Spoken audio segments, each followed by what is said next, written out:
claims and EOI verifications. I really feel honored to share my professional journey on this Women's Day, which is on 8th April 2026.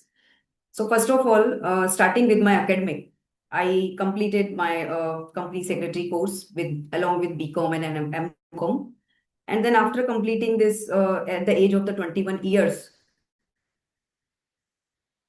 I joined a company to gain the practical experience, what actually company secretary do. Because when we study, then we generally it's like a company secretary is the eyes and ears and heads of the company, and he handle and manage the corporate governance of the company. So to gaining this practical knowledge, I joined a company as a compliance officer, come company secretary of the company, and where I really gained the in-hand experience with the corporate culture, day-to-day operations, what the actually the duties of the company secretary as a compliance officer, what he needs to take the actions for the to save the company for the future non-litigations litigations. And after gaining this practical experience, after the 4 years, I contributed my 4 years and I have learned the practical experience in the corporate world in the Companies Act 2013. I moved into teaching to the CS students, and I launched an institute for the because of my interest my interest was in the law subject. So I launched my institutes, CS institutes, particularly for the teaching law to the students. So meanwhile, I along with the teaching, I wrote so many books on the law, which includes the company law, security law, labor laws, and related to intellectual property rights.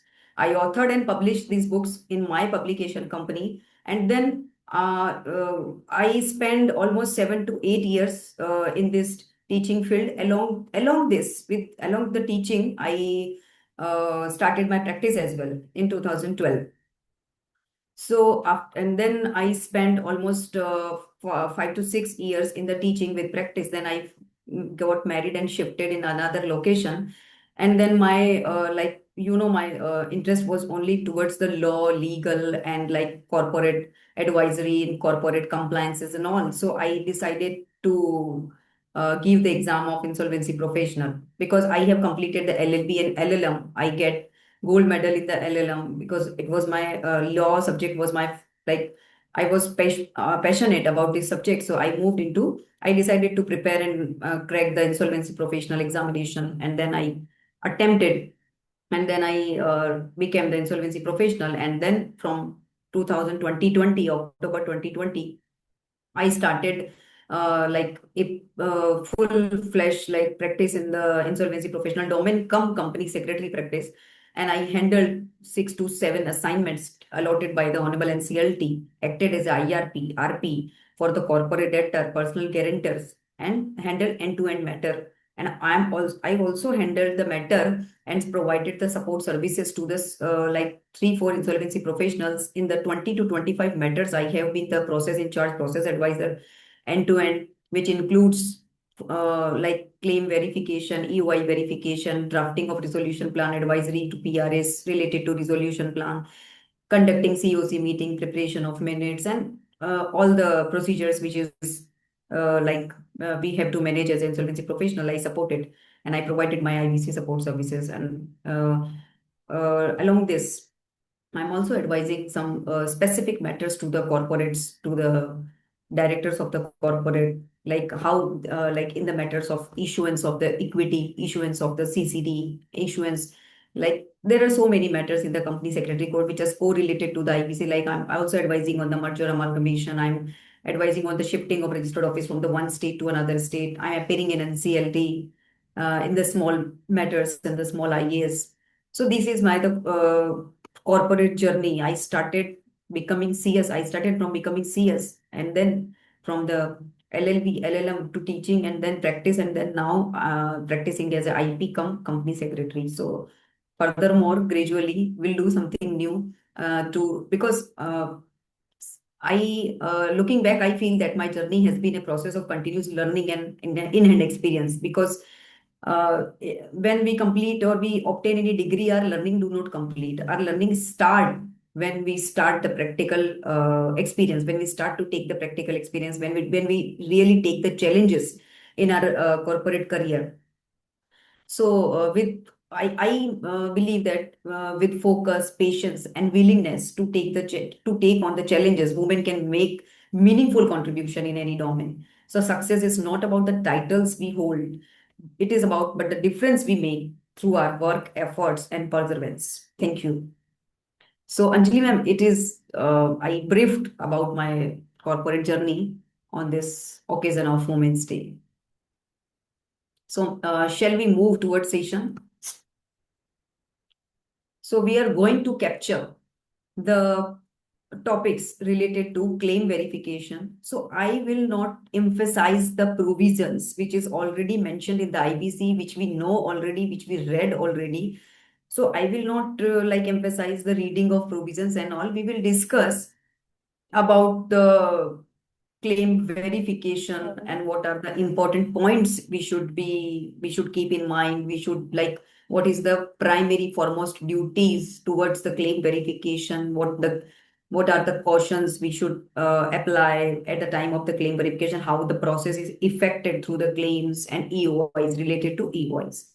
So we are going to capture the topics like legislative structure of the IBC, situations when the claims to be submitted, forms, what are the forms for filing the claims, and claims are received in the CIRP, liquidation, personal insolvency, whatever the matter is going on. And case laws, we will also discuss that what are like NCLT, NCLT, Supreme Court has given the judgment, especially related to the claims. IBBI also given is frequently asked question answers for the claims, which is on the practical problems which is faced by the IPs. So we will like cover these points and EOI verification we will cover. So I need not to like explain or discuss the provisions of the code. So we will mainly focus on the practical aspects. Act is a law passed by the parliament or legislature and approved by the president. Code is usually as a collection of compendium group of the laws. It refers to a systematic and comprehensive compilation of the laws, rules, and regulations, ordinances that are consolidated and classified according to particular subject matter. Insolvency is the inability of a person or corporation to pay their bills, debt as and when they become due and payable. Bankruptcy, when a person is declared incapable of paying their dues and payable bills. Liquidation is the process of the winding up of the company. These are the governing regulators.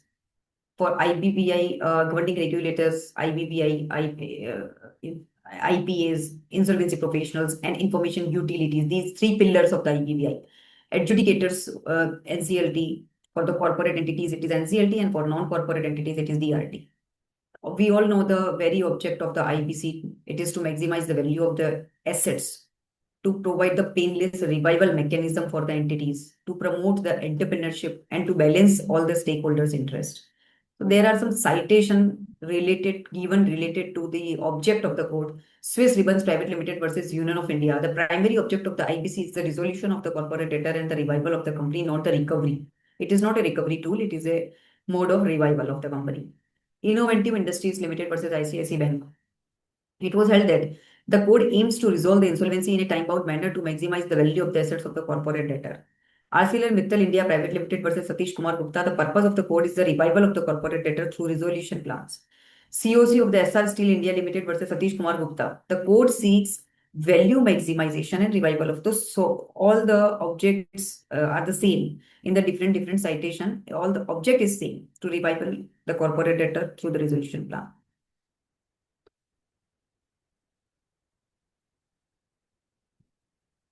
So these are the legislative structure, insolvency resolution and liquidation of corporate persons. There are the sections 4 to 77.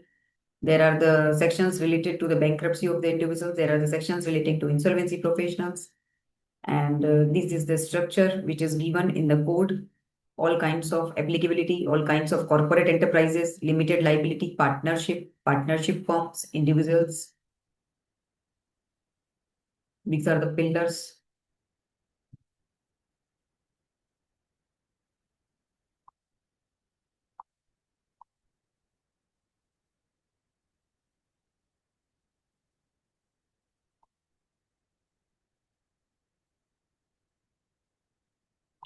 So now we will discuss the importance and role of claim verification in the CIRP and liquidation. So ultimately, the claims play the very important role and crucial role in the whole CIRP process or liquidation process. So we whatever it doesn't matter what we are handling, is it CIRP or liquidation. The claim verification or the emphasis, the more and more emphasis should be given on the claim verification, claim updation. So we will discuss the practical scenarios. So first, the claims, in my view, the claims are the backbone of the CIRP because uh, when the claims are received, when the CIRP order is pronounced, and when we receive the order, the RP or IRP has a duty to give the public announcement, and then we receive the claims within the 14 days, and there is a very short period of the 7 days for the verification of the claim. So the claim, why it is backbone? Because on the basis of the claim we form the COC. On the basis of the claim, the voting shares of the creditor is decided. On the basis of the claims, the distribution of the proceeds are decided under the resolution plan.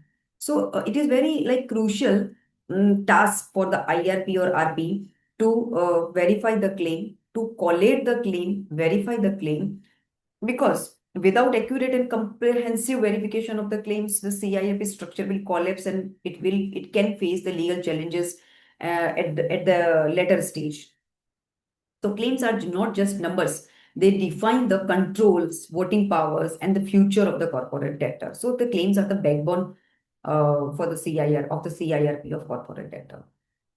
Committee of the creditors formation through only claims. As we discussed, that on the basis of the claims only, when we receive the claim, when we collate the claim, and then on the basis of the documents and verification, the COC is constituted on the basis of admitted claims. So on the basis of admitted claim of the financial creditor, we constitute the COC, and then we upload the claims on the IPPI, and then voting share is decided based on the creditor's admitted claim only. So this means if any error is occurred on the or any omission of claim we do by chance, when any claim is omitted, then it directly affect the voting powers of the creditors. It directly affect the approval or rejection of resolution plans. It ultimately, the value it claims means claims are indicating the value realization for all the stakeholders.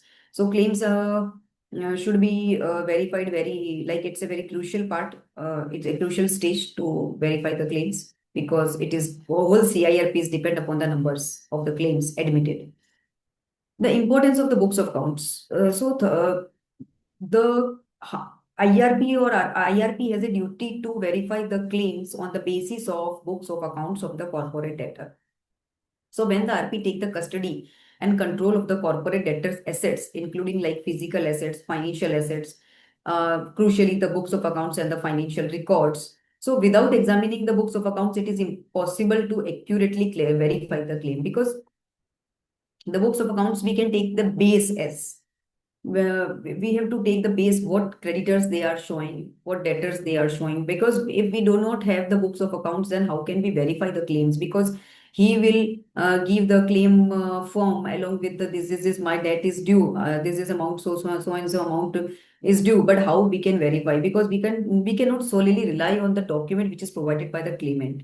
So when we take the sometimes it may happen that the control and custody we take, but we do not obtain the financial records and books of accounts of corporate debtor. Then in that scenario, what we can do, we are coming to that also. So books of accounts, why it matter? Because without examining the books of accounts, it is impossible to accurately verify the claims. Claims arise from the loan agreements. Like obviously the claims was arised through the documentation part when he legally executed the documents like the loan agreements, invoices or statutory dues, which are reflected in the company's books of accounts. Incorrect claim admission or can distort the total liability of corporate debtor, affecting the decision making and resolution plans.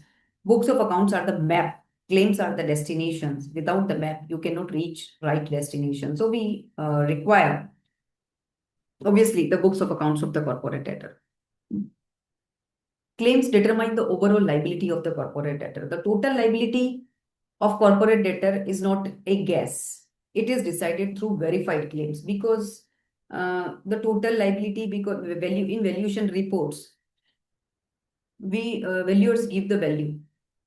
So we compare with the claims, admitted claims. So claims determining the overall liability as on the CIRP commencement date. So total liability we cannot guess. So we have to verify the claims accordingly. Every financial creditor, operational creditor, or statutory authority submit the claims that aggregate to form the debtor's total obligations. The RP must ensure the claims are accurate, substantiated, and reflect the correct principal's interest and security interest also. So what is the impact? The resolution applicant rely on this total liability because how he will give the resolution plan for the company, how he will address the stakeholders.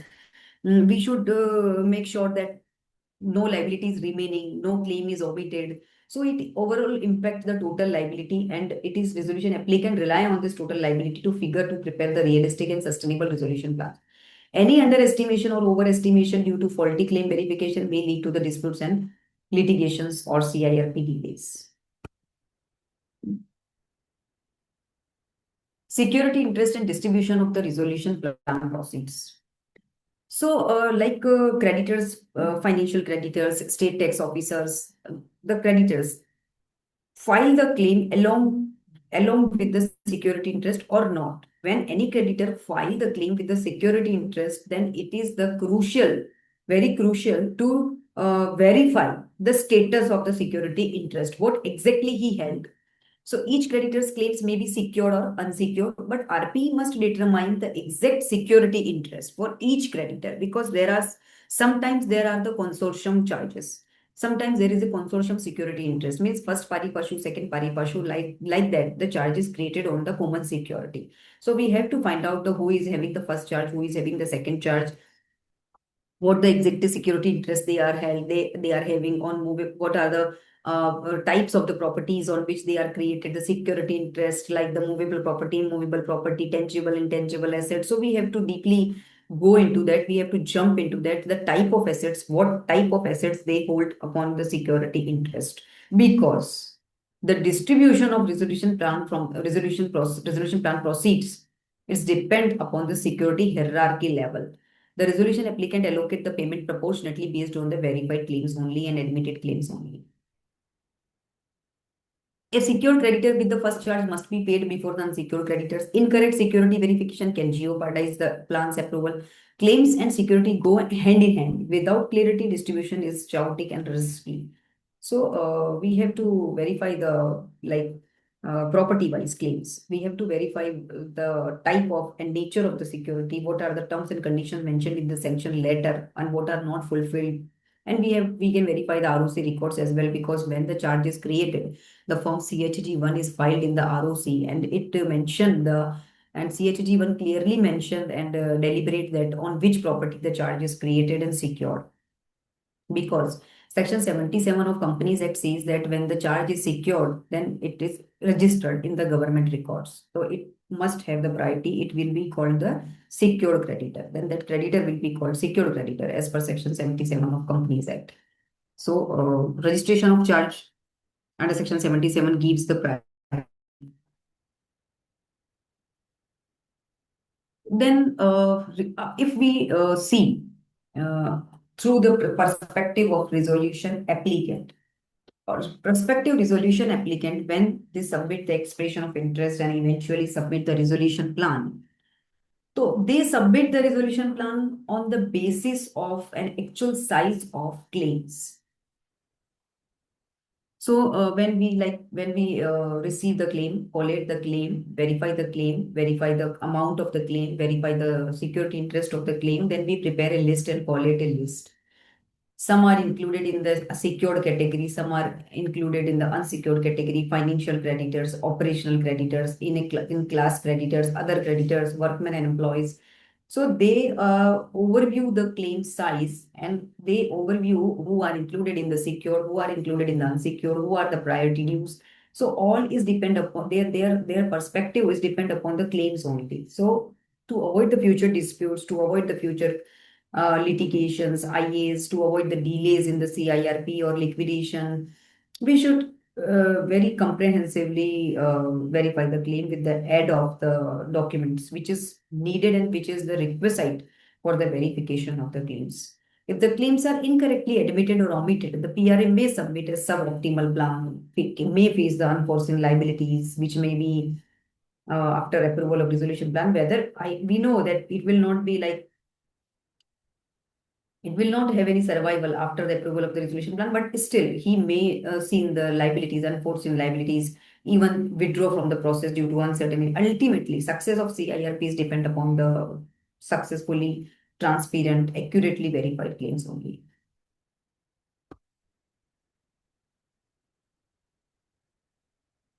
Risk of incomplete or improper claim verification. So, when IRP takes the charge, control, and custody of corporate debtor, and when he obtain the books of accounts or not, it may or may not. So, if a claim is not thoroughly verified, PRAs may miscalculate the payments to the creditors. So, if we are not clear, like when sometimes the claims are doubly admitted, when sometimes there are the miscalculations. So what it will impact? So if we are verifying our claims, our claim verification is incomplete or improper in any way, then PRA will, of course, will miscalculate the payments to the creditors at the time of submission of resolution plan.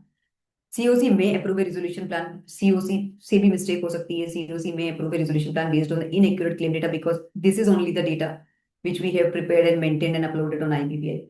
Litigation may arise if the creditors of the PRS challenge the claim admission. Of course, litigation will arise in case of the incomplete or improper claim verification. Distribution of the proceeds under the approved resolution plan becomes contested.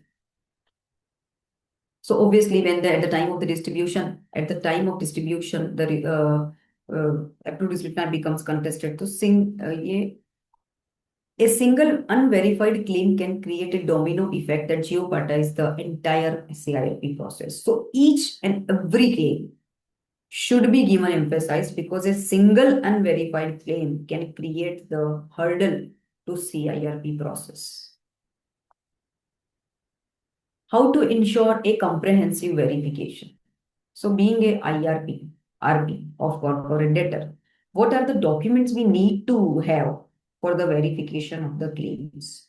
So documents generally, in case of financial creditor, operational creditors, the general document, loan agreements, invoices, bills, statutory dues, arbitral awards, contracts, the verification steps, match the claim amount with the books of accounts, bank statements, agreements, verify the security interest, lien, priority, cross-check with the regulatory filings like the GST, income tax, PF, confirm the existence and eligibility of the creditors. We have to do these verification steps completely with the help of the documents which is provided by the claimant, which we have obtained at the time of custody and control, or through we can take the assistance of the government websites also. What are the documents which is uploaded on the government websites? So IRP or RP has the duty to connect with these portals, or we can take the assistance through any other mode to confirm the existence and eligibility of the creditor. RP should prepare a claim verification report approved by the COC before calling for voting.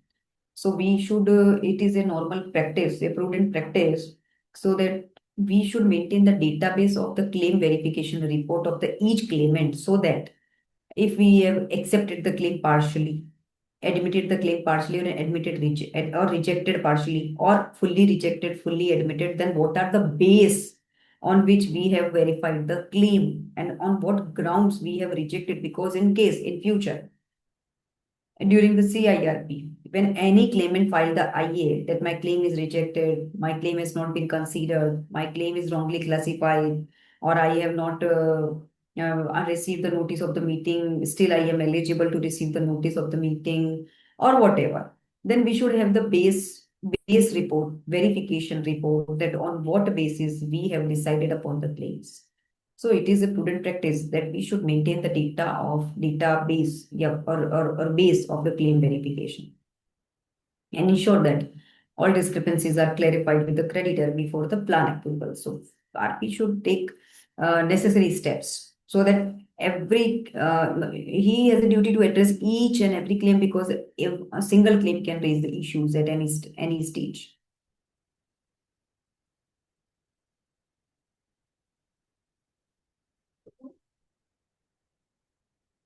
Claim verification as the keystone of the CIRP. So claims are not just numbers. They define voting rights of the COC. Approval of resolution plan is based on the total liabilities of the corporate debtor and total liability. We have to ascertain the total liability of the corporate debtor through the verification of the claims. Distribution of the proceeds is depend upon the claim of the claimant, and legal stability of the CIRP is based on the verification of the claims. Thorough claim verification ensure the fairness and transparency in the process. Confidence of the stakeholders arise through the strong and base verification of the claims, smooth approval of resolution plans without litigation and hurdles. Because if one or two applications are filed for the related to the claim verification or related to the claim or any ground or on any ground relating to the claims, then it will hurdle, it will create the hurdle to the entire CIRP, and its CIRP is a time bound exercise. So it will be very difficult for the RP or liquidator to solve or to resolve this IA and resolve this claim issue if it is not addressed or if it is not verified accurately at the earlier stage. So it is a single most critical task. It is the foundation on which the entire CRP is standing. So I would request to the participants to make the session interactive through this some discussions or question and answers so that it will become more interactive.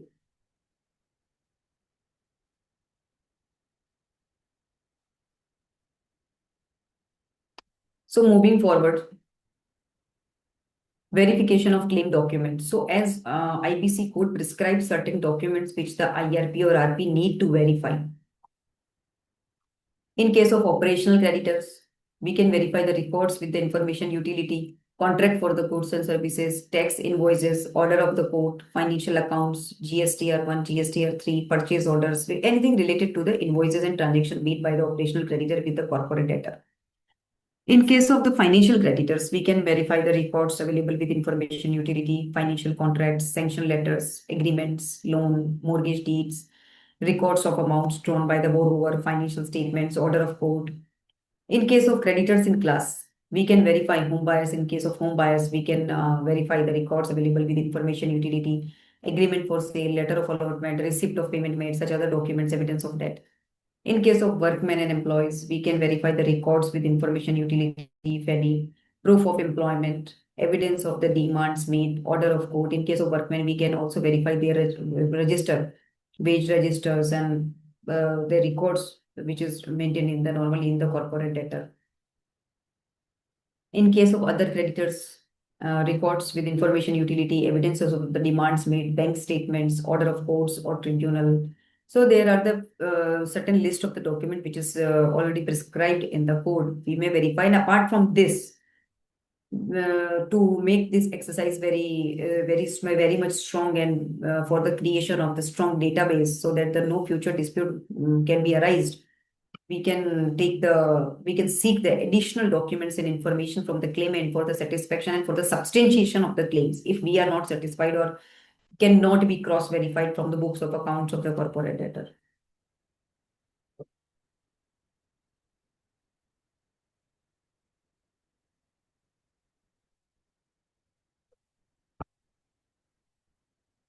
So claim verification for the financial creditors, a comprehensive approach. We may seek additional documents.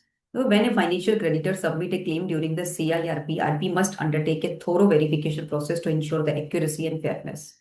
The process typically includes the following steps. So when as a IRP or RP, when we receive any claim from the financial creditor, then we receive the form C. Then we have a duty to collate the claim documents. So we collate the documents submitted by the creditor. We cross-check with the books of accounts and internal records of the corporate debtor. We ensure that the claim reflects the correct principal, amount, and outstanding balance because the claim is submitted as on the CIRP commencement date. So we need to verify the exact principal amount outstanding as on the CRP commencement date and the outstanding balance. Verification of the loan agreements and the sanction letters. Examine the original loan agreements to confirm the terms of lending. So we generally receive the loan agreements and sanction letters in case of financial creditors claims we received. So we need to verify and examine in detail what are the terms on which the loans were sanctioned, what are the terms of lending, we have to verify the sanction letters to check the approved loan amount. What was exactly loan amount which was approved, and what was the tenure, what was the repayment terms, interest terms. So we have to thoroughly verify the terms of the sanction letter and loan provided to the corporate debtor. We have to ensure that the loan is genuine. What was the object and purpose of the loan granted, and what are the contractual agreements in relation to the loan. Along with, we need to verify the security documents and mortgage deeds. So we need to check, because financial creditor may be secured, may be unsecured. So in case of secured creditor, he is claiming, if he is claiming as a secured creditors, then we have a duty to check the security agreements, mortgage deeds, hypothecation documents attached to the loan, because in case of immovable property and movable property, there are the different documents on which the charge is created, mortgage is created. We have to cross verify that whether the claim security is valid, enforceable, correctly recorded or not. And because we have to verify the security interest on the basis of the security documents only. Because, in case uh, we do not verify at this stage the security, exactly what security has been created over the loan, then it will create the issue at the time of the distribution of the resolution plan proceeds. Because that time, creditor, when that time when IRP or RP will say that you don't have the charge, you don't have the security over this, you don't have a security interest over this property, or you have only the security interest up to this limit, then it will create the litigation at that time and will cause the delay in the CIRP. So at the time of the claim, receipt of the claim, we have a duty to verify the security document in the detail, and comprehensive verification should be done, because it determined their overall, it is determining their resolution plan partition, how they will get in the resolution plan. Because the distribution may be on the basis of security interest, it can be on the basis of claim ratio. It is depends upon the majority and commercial wisdom of the COC.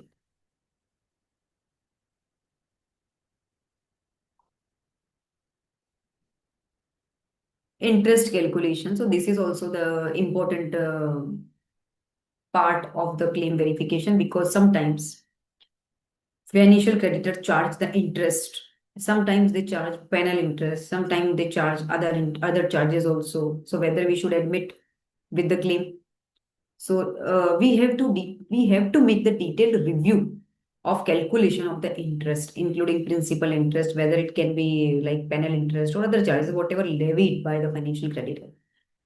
So verify that interest claimed is as per the terms of the loan agreement. So we need to dive into the loan agreement, that whether it contains any such clause, interest clause, or penal interest clause, or any other charge clause, because it should be mentioned already in the document. Because in the absence of any document, we would not be able to admit that interest or penal interest or other charges, whatever they are claiming in the claim form. So we need to check, we need to prepare an Excel sheet, and we need to obtain the data. What are the outstanding, what are the loan which is already paid, and what are the remaining claims outstanding, on the basis of which we have to calculate and at our own that this is the principal and this is the interest at the rate of which is already mentioned in the agreement, and this is the penal interest rate which is already decided at the time of the sanctioning loan.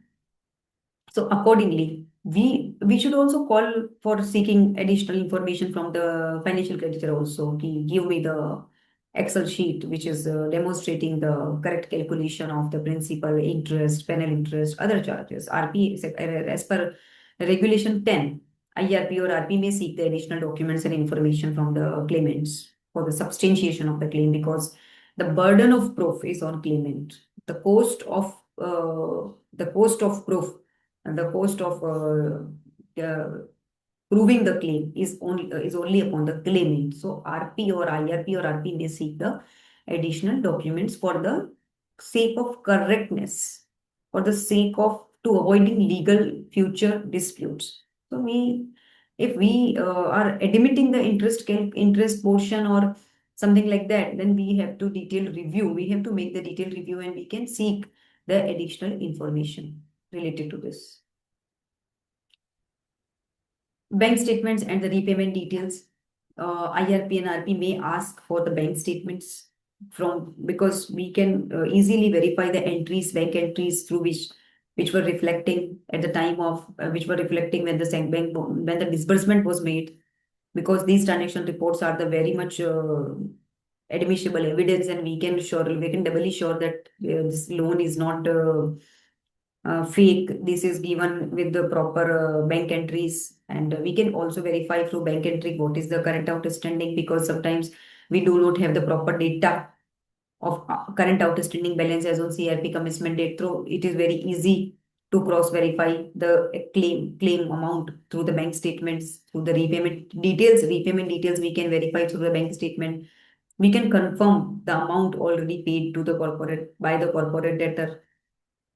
So we have to ensure, our duty is to ensure that there is a no discrepancies between the claimed amount and actual financial transaction. So because sometimes there can be a case where the corporate books of accounts are not updated. They are not showing the actual outstanding balance.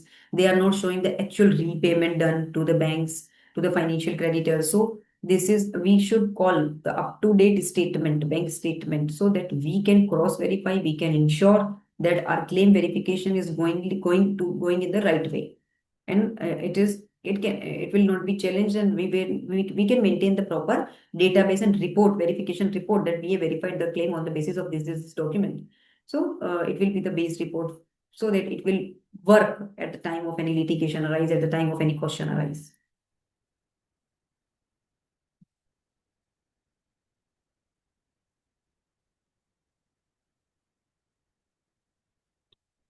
Summary and reporting. So, it's a prudent practice for the IRP or RP to prepare the claim verification report summarizing the principal, how much we interest, how much, and up to what period. Sometimes it is like when anybody is submitting the claims, he submit the claim as on date. He don't know that the claim will be admitted only up to the date, which is CIRP commencement date. So we should prepare a summary that we are reducing this portion, we are admitting this portion of principal, we are taking this interest, how much interest rate we are taking interest rate, and the interest rate is mentioned in this is document. So we should maintain a database, and on what basis and on which documentation we have relied on security interest, how we come on the determination of the security interest which he is having as a claimant having and registered a charge. We should prepare a summary report or claim verification report, that on what documents we have relied on, and we have reached the conclusion on what documents and what portion we are admitting, and why we are rejecting some portion, why we are keeping under verification this portion. So we should maintain the complete record for the such regulatory compliances to answer the question, answer the future questions, and to avoid the disputes.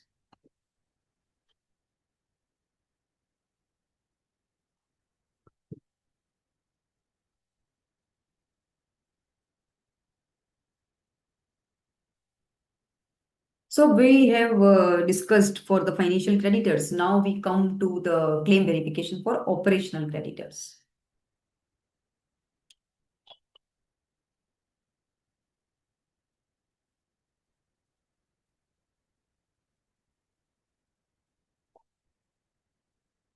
So when this is very comprehensive steps when we verify the claims of the financial creditors. So this is also the very crucial steps, because operational creditors claims generally require so much documents and data to verify the claims, because there may be so many operational creditors, like we have only limited time period, 7 days, to verify the claims, all claims which we received, whether it is related to financial creditor, whether it is related to operational creditors in class. So we can receive the 50 claims to 500 claims also.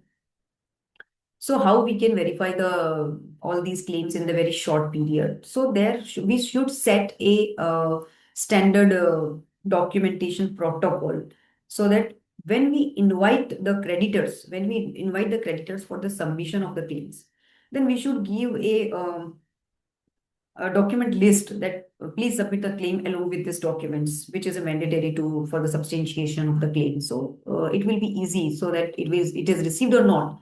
So it will become, we should prepare an Excel, structured Excel, which will, so that we can verify and just enter into that Excel. It is received or not, it is received or not.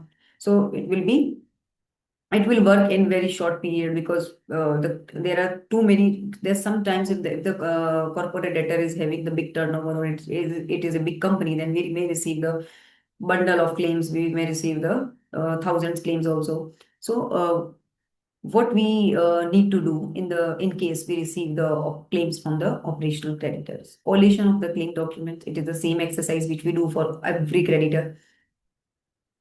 We collect all the documents submitted by the operational creditor funds. Typically, documents includes the invoices, obviously, because the operational creditors become the creditors for the sale or purchase of the goods or services or like that.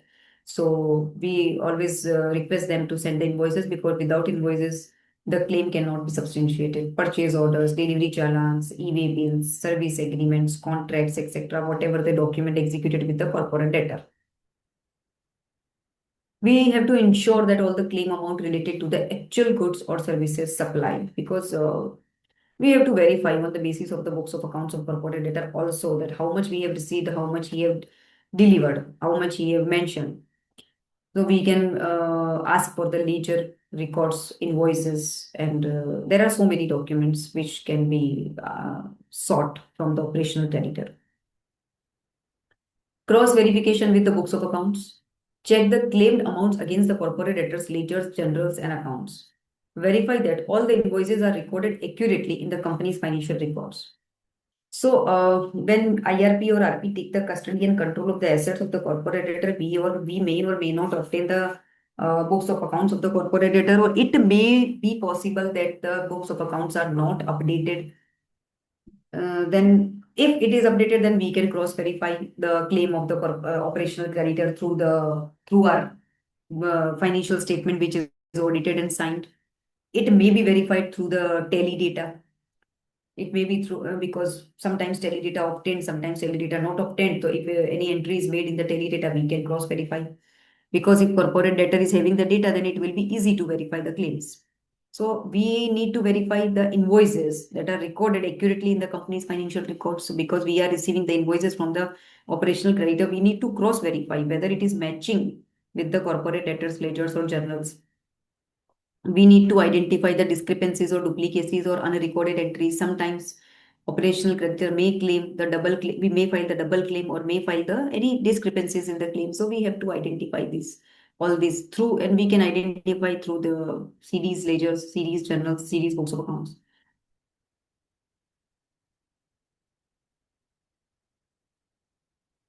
GST returns and statutory filings.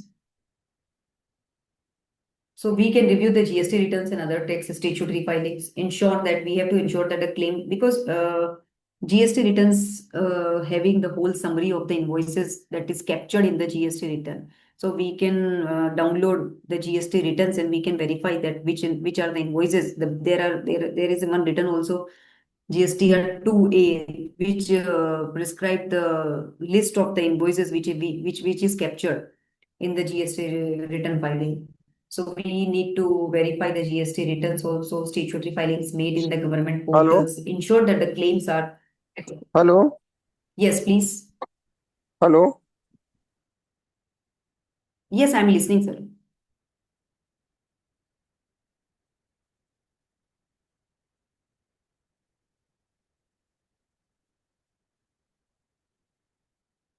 Am I audible to everyone? Yes, ma'am.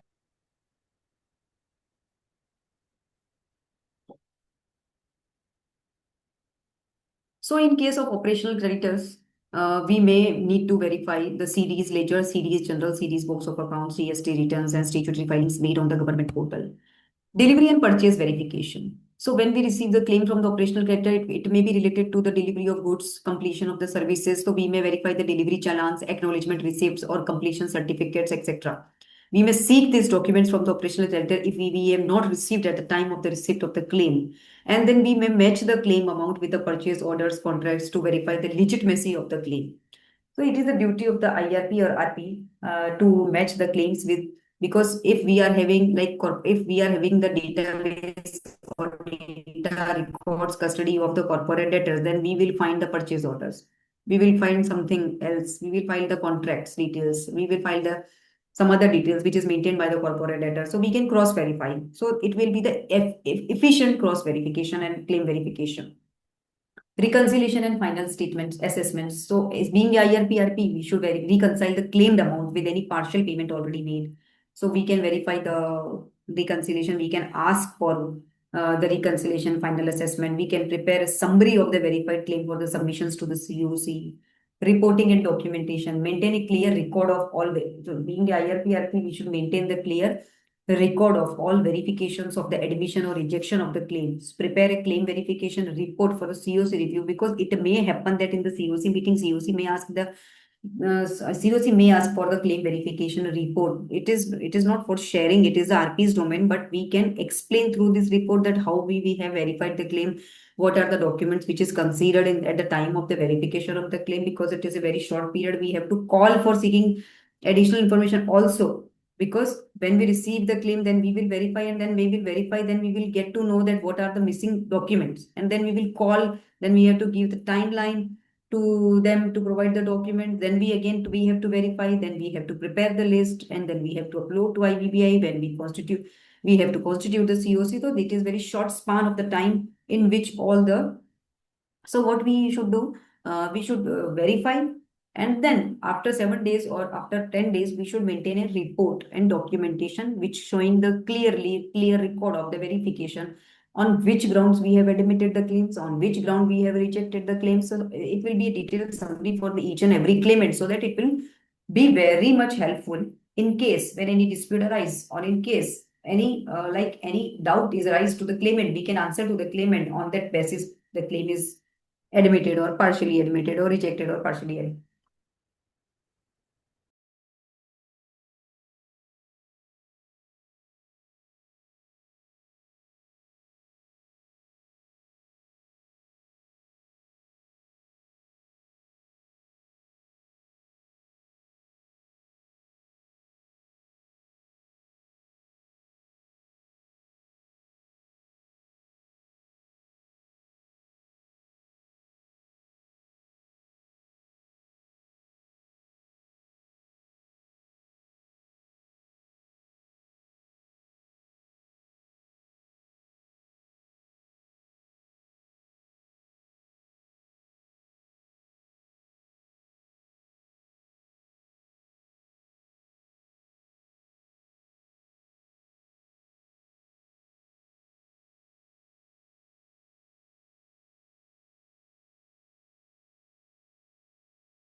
Sorry for interruption.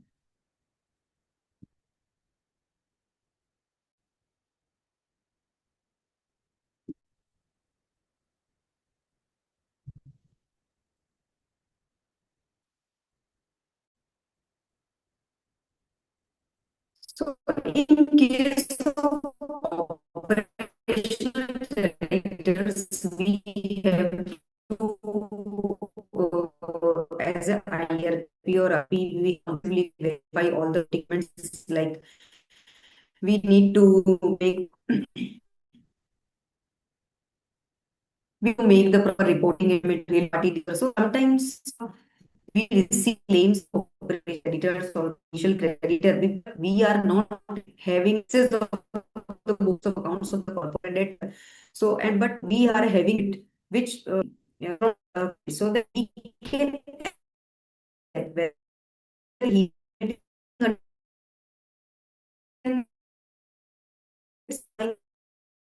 under part of corporate debtor or not. So in case bifurcate the category of the financial creditor, because related parties and unrelated parties both are having the different rights in the constitution of the COC. They are admitted in the meeting, but they are not having any voting rights, so that we can classify accordingly. Next, interest claimed by the operational creditor. So this is the major issue in the at the time of the claim verification. So when we receive the claim form B in the CIRP from the operational creditor, they normally include the principal with interest, and they charge the interest because interest claimed by the operational creditors. So what they do in the claim form, they charge the interest at any standard rate like 20%, 22%, 18% sometimes. Interest claimed. So what we need to do when they claim the principal along with the interest. So what we need to do, we have to verify that whether there is any agreement which is executed between the corporate debtor and operational creditor. So what these are the key points we need to keep in mind. We need to apply at the time of the claim verification for the comprehend or to avoid any future disputes, because we can't do like we have admitted the interest portion of the one operational creditor and we have not included and accepted or admitted the interest portion of another. We have to maintain a standard we have to maintain a standard rule, and we have to maintain a standard documentation which apply to all operational creditor. So under IBC, an operational creditor can claim only the principal amount of the unpaid operational dues unless there is a contractual agreement for the interest. So we need to see, we need to ask, we need to verify whether there is any contractual agreement is for the interest. In the absence of any express agreement or contract between the parties agreeing to pay interest, the interest portion cannot be admitted as a part of operational debt. Because how we can how we can admit in the absence of the document? How as the IRP or RP, how we can admit? Because we are not having any supporting documents, and so we are not having any basis of admission of interest portion. NCLT on the interest without agreement. The NCLT has held that interest cannot be claimed as an operational debt unless there is an express provision in the contract or agreement for interest.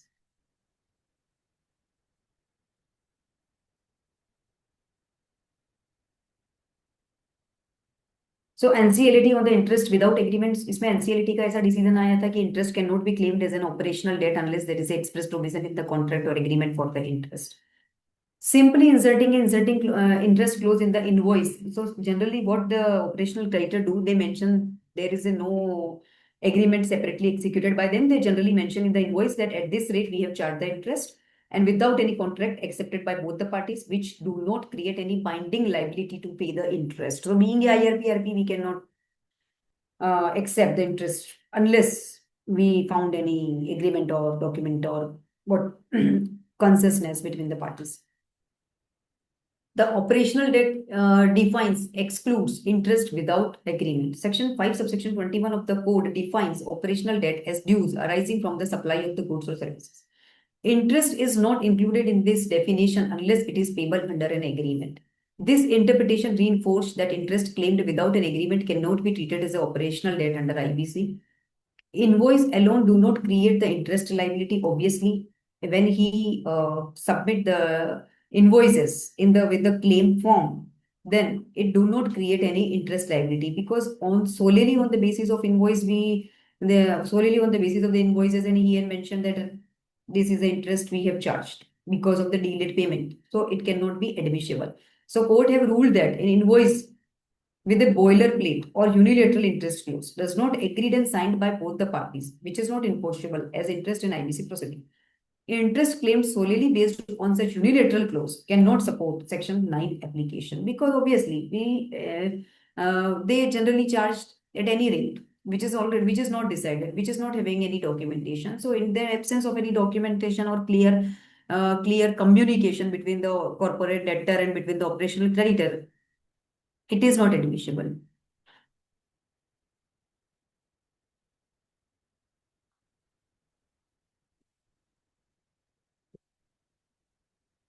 When we talk about the PF claim verification, so generally what happens? PF department submit the claim without any claim form or without any following the prescribed procedure which is mentioned in the IBC. So how we can verify the claim? So liability under the EPF Act ensure that we have to ensure that the PF dues related to the actual employer's statutory obligations before CIRP start. We need to verify the PF assessment orders, if any, issued by the PF department. Notices issued under Section 7A of the PF Act. We need to see the demand orders, assessment notices by the EPFO, pay slips and PF contribution records for the employees, EPF passbooks or contribution statements showing the employer and employee contributions, employer records to confirm the deductions and non-remittance of the PF amounts. So we need to see these documents when any PF claim is received. Cross-check with the books of accounts. Reconcile, we should reconcile the PF amount claimed with the corporate debtors books of accounts and employers PF remittance records.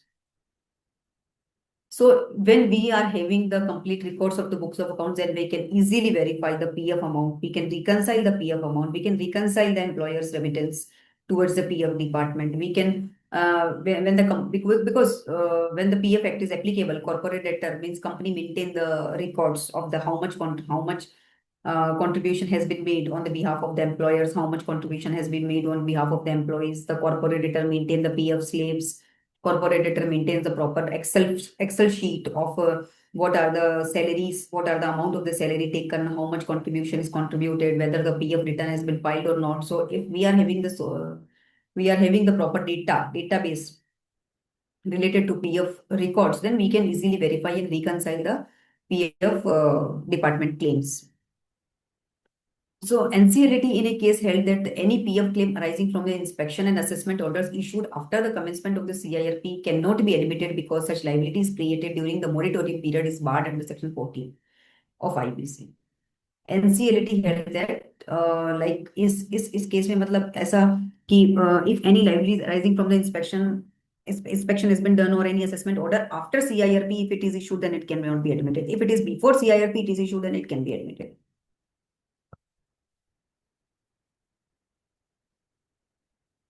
So with respect to the claims, there are certain questions raised from the insolvency professionals whose answers has been given by the IBPI in a sheet, frequently asked questions. So I will throw the light on this. What are the questions generally which is asked by insolvency professionals and the answer given by the IBPI?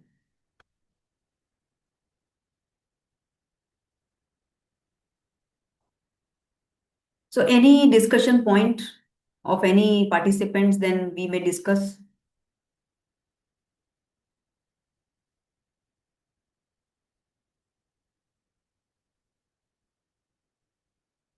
If anything needs to be discussed, we are open.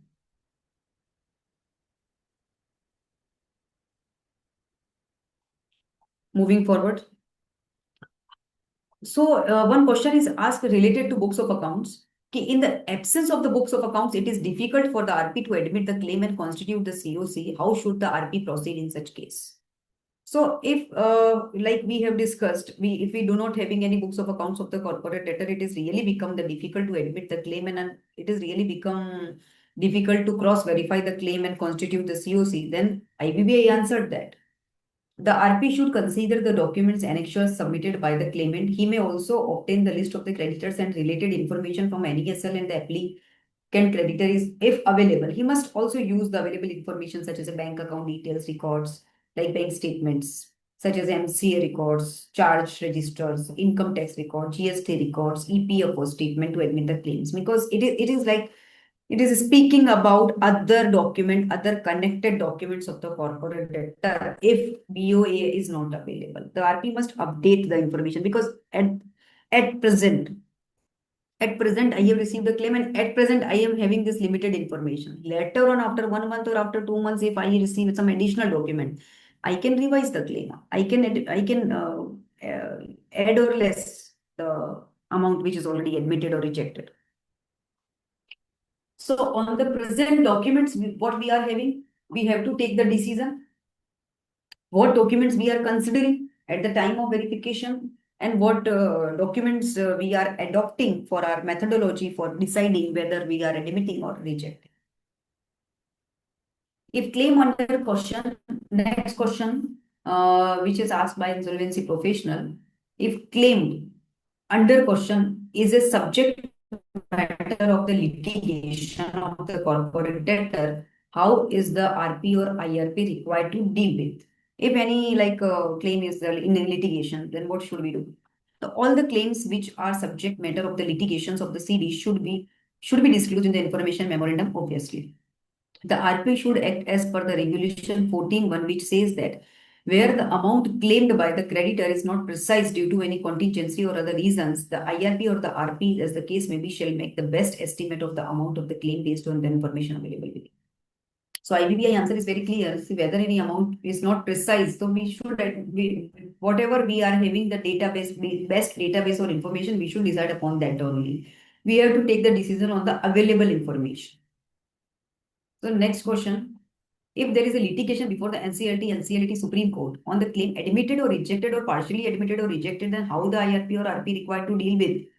Because there is a litigation pending before. So the treatment given to such claim by the IP shall continue. The treatment will be continued till the outcome of such decision comes. In case of any interim order by any court, then IP have to act accordingly. So it is very simple, because when the decision is, until and unless the decision is not pronounced, the claim will be same. Let's continue. It will be continued.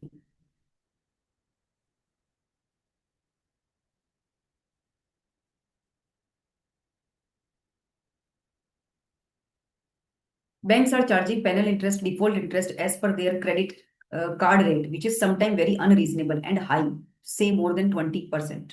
So this question is asked related to penal interest and default interest. Sometimes banks charge. So should IRP or RP consider such high rate of interest while verifying the claims? So again, we have discussed on this point of verification. When we receive the claim from the financial creditors like banks and financial institutions, they charge the principal, interest, penal interest, and other charges. So we need to verify their sanction letter, loan agreement, in which they have mentioned about the repayment clause. The IBBI answered that the financial institutions, such as a bank as defined under the code, are regulated entities. Hence, interest and other charges by such institutions as per the applicable loan document should be included in the claims. However, for unregulated financial or operational creditors, the RP may examine the transactions from the perspective of the extortionate transactions. So, if we find that there is unregulated creditors, the RP may examine like that from the perspective of extortionate transaction. So we have to it clearly means that we have to rely on the documents and information what we receive. If PF department does not submit their claims as per the IBBI liquidation process regulations formats despite instructions, can the claims can be rejected? So what we should do if the PF department do not submit the claim form? It generally write a letter to the IRP or RP that this is my claim and this is my supporting document. So what we should do?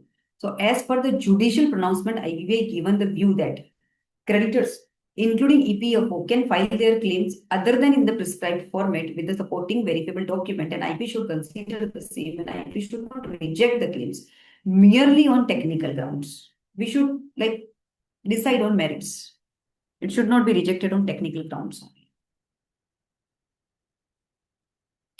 Because PF department in 90% cases and the 95% cases, they only submit a letter that this is the claim and this is the outstanding dues. So we are submitting this claim. Sometimes before CIRP, they issue the assessment orders. They charge the interest, etc., as per the PF Act. So we have to go through the same, and then we have to decide on merits, not only on the technical grounds, because they do not file any affidavit declaration, and also which is required to be given with the claim form. They do not follow the proper procedure. But still, we have to go on merits and decide. We cannot reject. Common mistakes in the claim forms. So generally, the claimants do not have the knowledge about what are the mandatory documents which are required in supporting of the claim form, how the claim form should be submitted, what are the document which is necessary for the admission.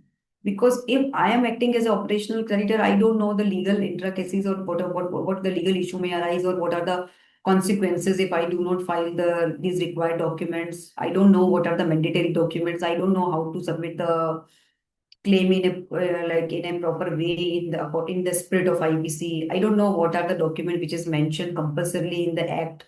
So what are the common mistakes generally we find as IRP when we receive the claim?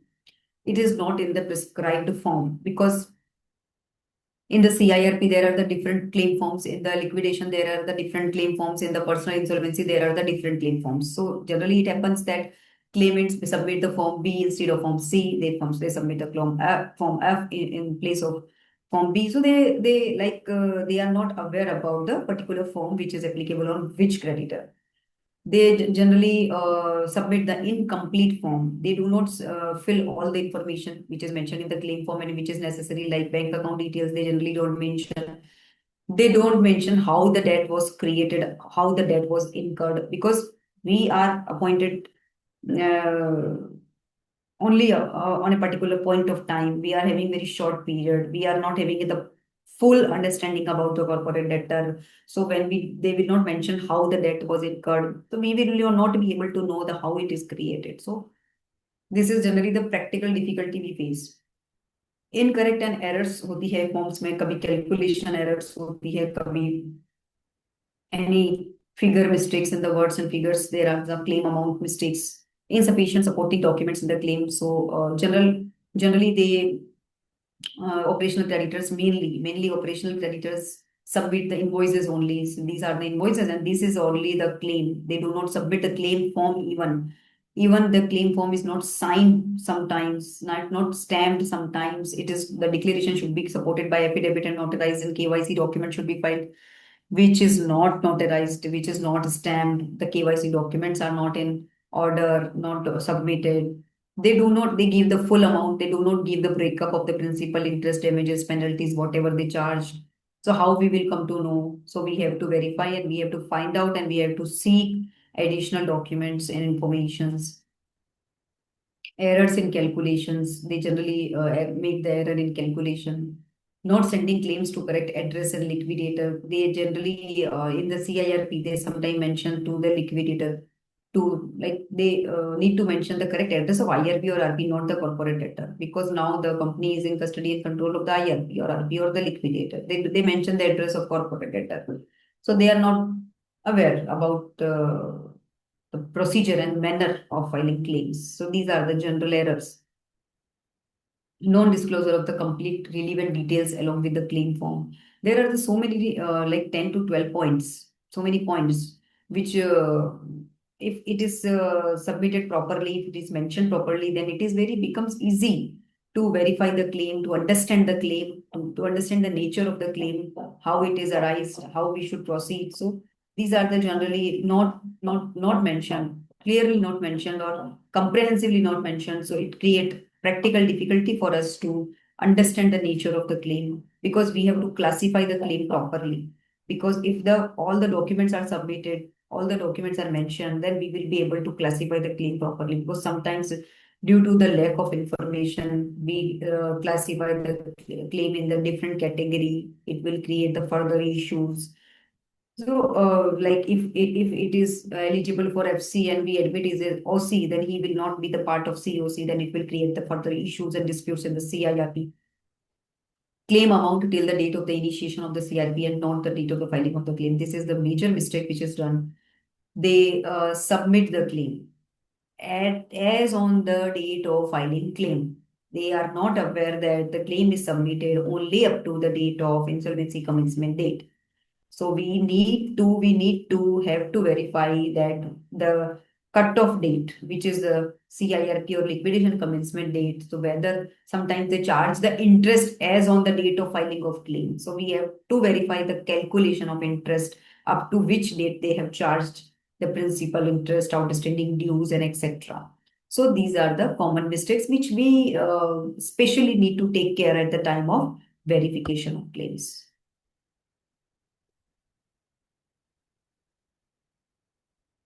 So our next topic, tips for the claimants for the submission of the claims.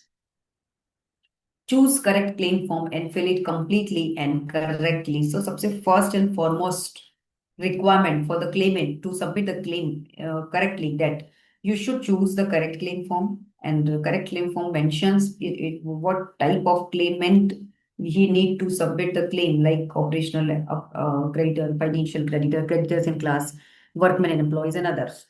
Arrange the documents with the proper chronology. So he need to do one thing, that if he is submitting the claim of as a OC, then whatever the supporting document he is having, he should arrange all these documents in the proper chronology.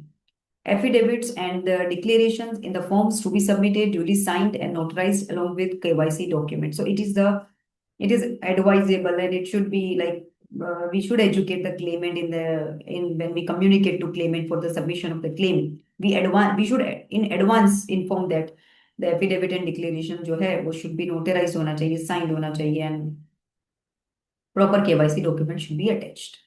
Proper communication details, mobile number, email address, bank details, amount, security interest to be mentioned, so that it will be easy to understand the claim, and it will be easy to classify the claim properly, and it will be for the benefit of the claimant, that he will get the right classification and easy verification of the claims. Send physical as well as email scanned copy of the claim form. So in case of financial creditor, they submit the physical as well as email scanned copy of the claim form. And in case of operational creditor, they submit physical copies generally. Take the professional expert or opinion or guidance for the calculations, detailed working in Excel.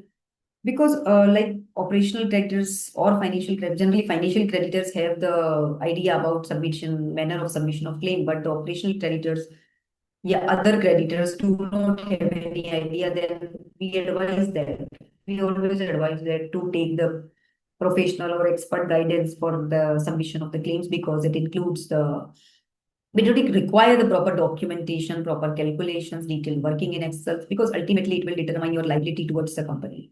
It will liability of CD towards the claimants. So that's why, because we need to educate the claimant that you should take the professional or expert guidance for such calculations and for submission of the proper claims.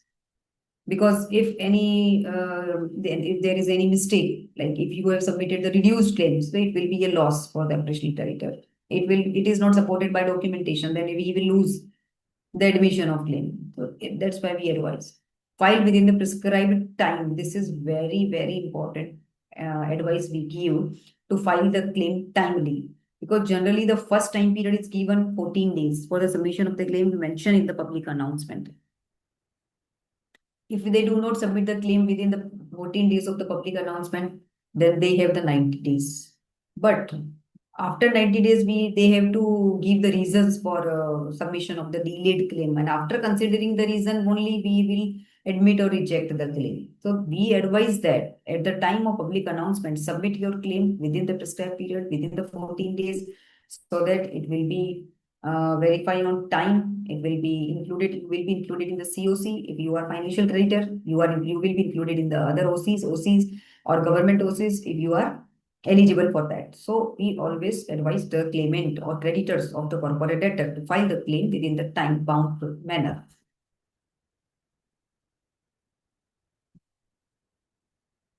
Effective process for the IRP or RP in handling claims.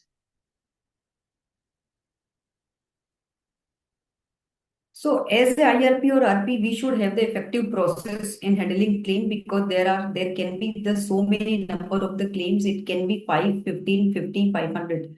So we should have the proper strategy and effective process for handling this easy handling, smooth handling, proper handling of claims. We should set up a self-generated acknowledgements and auto replies. If in email we can do this type of system that if we receive any claim, then it should have the system of auto reply. Thank you for submission of your claim. We will get back after the verification of the claim within the prescribed period. Claim form along with the documents to be properly segregated according to the type of the. So we should maintain the records like that. Like we should segregate like form B, form C, and we should formulate the folders like that so that it is from the beginning, from the date of receipt of the claim, from the very first day of the beginning, we should classify this and we should segregate the all type of the claim from day one. Physical data to be converted to the soft copies and saved on server. Generally, the operational creditor submit the claim in the hard copies. So what we should do, we should scan and maintain the records in the soft copy of all the claimants and all the documents we have received in the support of the claim. Maintaining the confidentiality of the data and documents in all the folders files must be password protected and locked. So it is obviously these are the confidential data of the claimant and in entire CIRP it is a confidential data. So we should maintain the privacy and we should maintain the confidentiality of all the data and documents. Type punch in the maximum details in the Excel sheet for the effective accessing and retrieval. So we should we can have this type of system in the Excel sheet for the data retrieval. Proper folder management, obviously, we should have the proper folder wise chronology of the database of the claimants so that we can find out the claimants easily.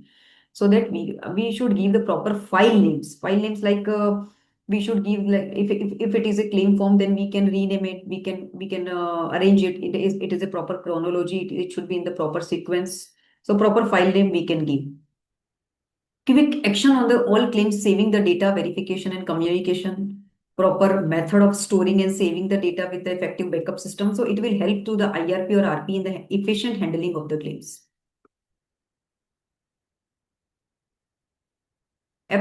Apart from this, we can maintain the structuring database in the Excel file, and we may prepare Excel which containing the all the information, basic details. We can like maintain like this serial number, date of receipt of claim. We can mention the full name in which we can maintain a single Excel file for the all the claimants to see the summary of the all claims which we have received during the CIRP.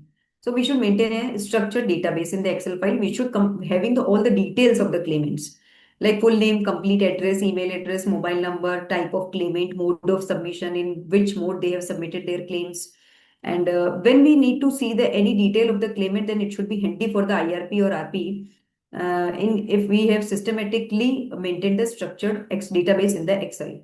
So whether we can add the data like whether correct form is filed or not. So it will work in the future. The list of the enclosures, what documents he have enclosed, what is the relationship, whether he is falling in the related party definition, not related to the related party of the corporate debtor or not, nature of relationship with the corporate debtor, whether he is falling in the relationship of promoter, director, relative of the promoter, director, and whether he is the assigner, assignee of the claims, principal amount, interest, whether he charged any penalty, whether he charged any other charges, whether any security interest has been created, particulars of the security interest, detailed calculation of the amount.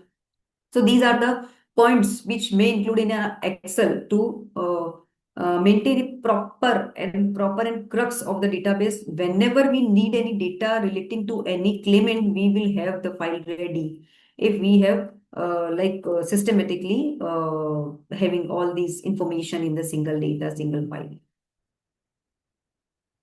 So we can mention like whether he is a part of COC, yes or no.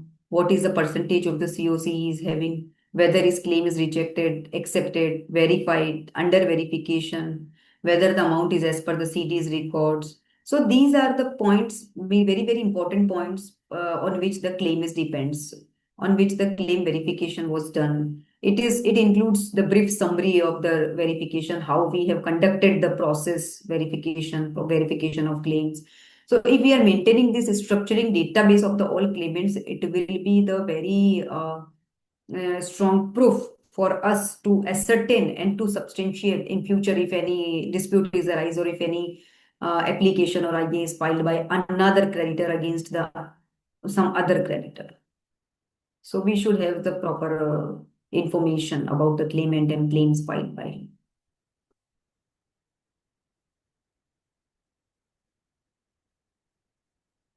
So now we come that in what situations the claims are submitted by the claimants.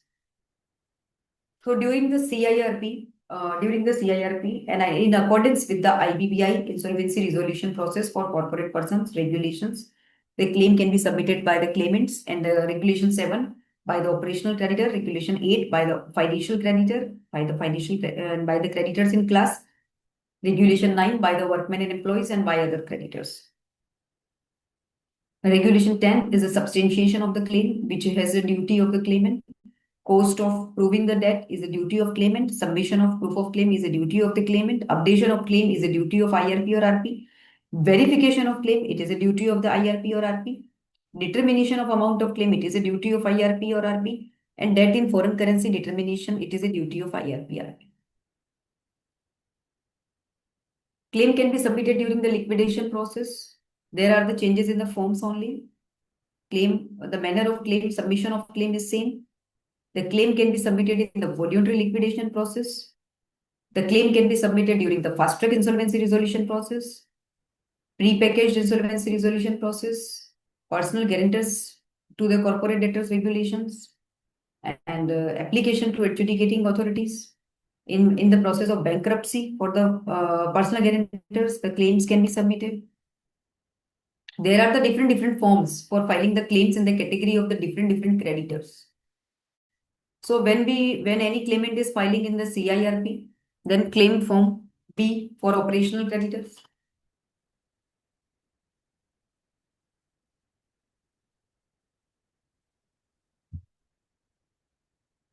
Then claim form C is filed by the financial creditor, form CA by creditors in class, form D by workmen and employees, form E by authorized representative of the workmen and employees, and form F proof of claim by creditors. During the liquidation process, the claim can be filed by the operation same, but the forms are changed, form C, D, E, F, G, and here the form is start from the BC. Voluntary liquidation process, there are the claim forms which is same as in CIRP. And then fast track insolvency resolution, so there are the forms, different forms. There are the pre-packaged there is a form only P10. And personal guarantors के case में there is a form B for any creditor. If any creditor, there are no segregation for the financial or operational. There are some definitions which is related to the claim part. What is the claim? I am not going into the reading of the definition because it is mentioned in the code. And claim, I will read the citations given by the court. Like in the Swiss Ribbons versus Union of India, the citation was given. The claim always give the rise to a debt when it is due. Default occurs only when the debt becomes due and payable, and it is not paid by the debtor. This is why financial creditor prove the default and OC claims a right to payment of liability. When this is kept in mind, the differentiation in triggering of the insolvency resolution process by the FC and OC becomes clear. Next citation was given in the Innovative Industries Limited versus Union Bank of India. Claims includes any liability or obligation which gives rise to right to payment, whether or not it has been adjudicated by the court. Creditors definition section 2, that secured creditor, security interest is created. Security interest means any right or title or any interest or claim of a property which includes mortgage charge, hypothecation, assignment, encumbrance. Financial creditor who is having the financial debt, operational creditors, operational debt related to goods or services. Class of creditors, at least 10 financial creditors. Claims under CIRP relevant regulations. So there are the regulations specifically talks about the claims verification, submission of claims, substantiation of the claims, cost of proof, submission of the proof, updation of the claims. I will go through these provisions, will not go into the detail and will not read the each and every line of the provision. I will only give the overview of the regulations. We have already discussed the so many provisions and importance and intricacies of the receipt of the claim and verification of the claim. Regulation 6 में IRP has a duty to give the public announcement immediately within the 3 days. And we give the public announcement in the two newspaper, and then we give the timeline to the claimant for the submission of the claim, which is 14 days, and then we have the 7 days. So public announcement का expenses में applicant shall bear the expenses of the public announcement, which may be reimbursed by the committee, means IRP or RP has to bear. Then it is a duty of the IRP or RP as per regulation 6A, send a communication along with a copy of public announcement to all the creditors as per the last available books of accounts of the corporate debtor through the post or electronic means, wherever the information for the communication is available. So we should try our best to communicate to the creditor of the corporate debtor and we should communicate that the company is in CIRP, undergoing CIRP, and we are inviting the claims from the claimants whose debt is due towards the corporate debtor. Along this communication, we should send them a checklist of the documents which is required for the submission of the claim so that it will be easy.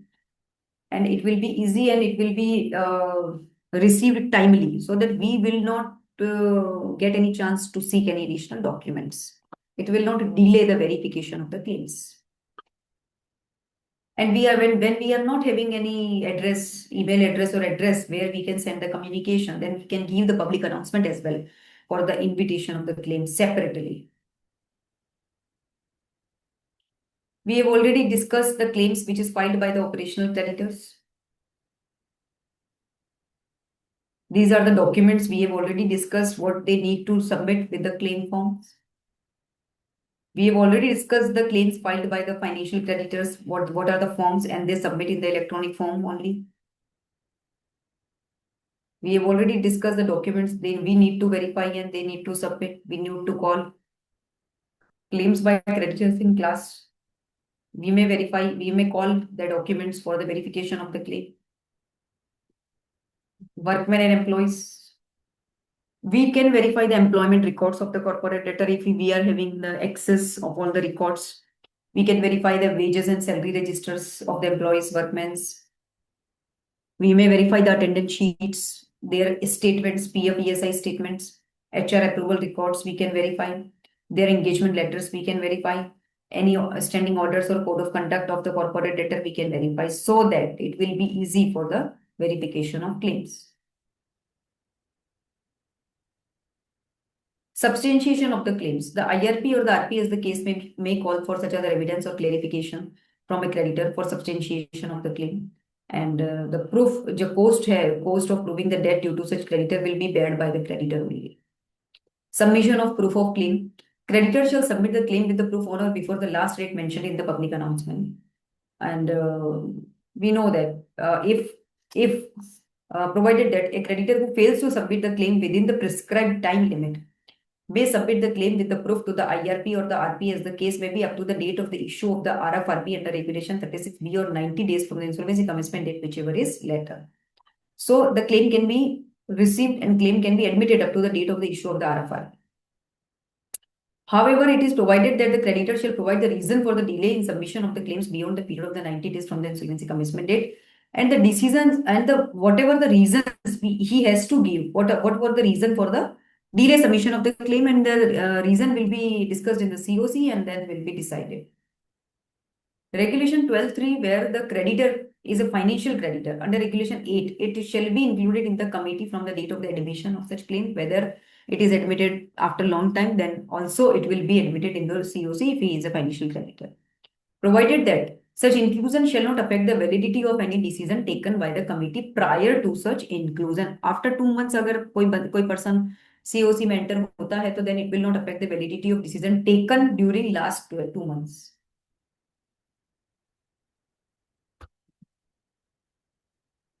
So this is the responsibility of the IRP, RP or liquidated updation of the claims. So when we receive any additional, when we have once on the basis of the limited information, we have admitted or rejected the claim or which is under verification. And if we received any additional documents or information, or we came across about any other documents or information, we should update the claim. When the claim or when the claim is satisfied and we come to know that the claim is satisfied partly or fully from any source in any manner, then we should update the claim on the IBPI portal. Because when if the claim is satisfied, when a claim is showing 2 crore rupees outstanding and we have admitted the claim and we come to know that the claim is satisfied, then if it will not be admitted, then it will create the like it will make trouble at the time of the resolution plan. When the resolution plan comes and when the amount is offered again, then it will be create the confusion, and it may be harmful for the other creditors, because they will be paid less and he will be paid double. So what why it matters for the updation of the claims. Fair and accurate creditors list. A creditor cannot continue to vote based on the larger claim than what is actually owed. Correct distribution. For the correct distribution, we have to update the claims, because we have to add or less whatever the actual position as per the documents or information we came across. There is a particular regulation related to verification of claim which says that the IRP or the RP, as the case may be, shall verify every claim as on the insolvency commencement date within the 7 days from the last date of the receipt of the claims, and maintain a list of the creditors containing the names of the creditors along with the amount claimed by them and the amount of their claims admitted and the security interest, if any, in the respect of such claims, and updated. Where the IRP or the RP do not collate the claim after verification, he shall provide the reasons for the same.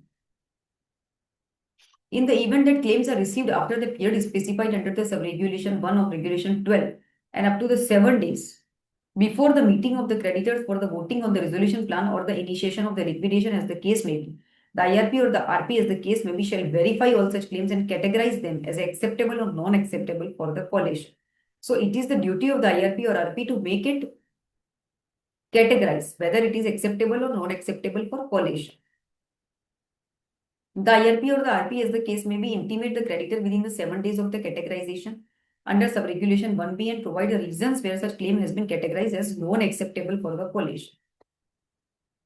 Put up the claim categorized as acceptable under sub-regulation 1B and collated by him to the committee in the next meeting. So it will be discussed in the committee and they will be decided in the committee, and how it will give effect in the resolution plan, whether they should be addressed in the resolution plan or not, because the resolution plan already when they issue the RFRP, then the resolution plan already is in the stage of receipt.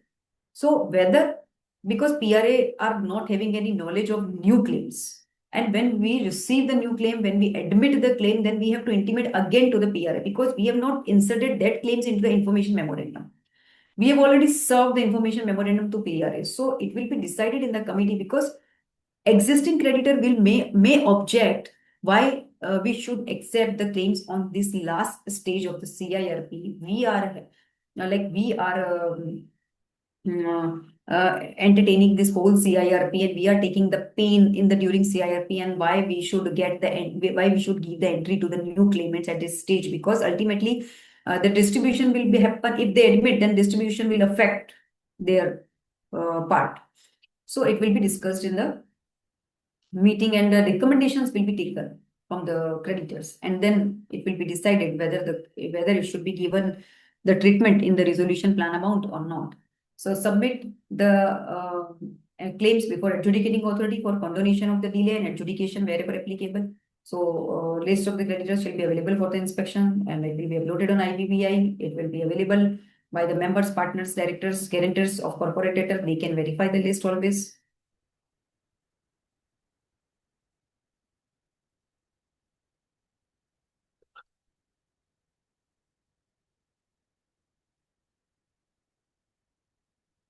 Points need to be verified. So we have already discussed, but we have discussed on procedural part, documentation part, timeline, timeline parts, what are the timelines and all. There are some points which also needs to be verified at the time of determining the amount of the claim, whether the amount should be accepted, rejected, or whether it is liable to be rejected totally. So we need to verify some points which are based on the judgments given by the NCLT and CLAT and Supreme Courts. So points, what are the important points which need to be verified whether there is a debt? So we need to see the definition of debt, whether it is falling under the debt, whether it is due and payable, whether it is time barred or not. This is very much important. When we start the process of claim verification, so we need to verify that whether 3 years has been expired or not, whether whatever the limitation act says. So we need to check the limitation act whether it is time barred or not. Verification and quantification of the date based on the documentary evidence. So we have to verify the quantity of the debt, whether it is matching, quantity of the debt is matched with the documentary evidence or not.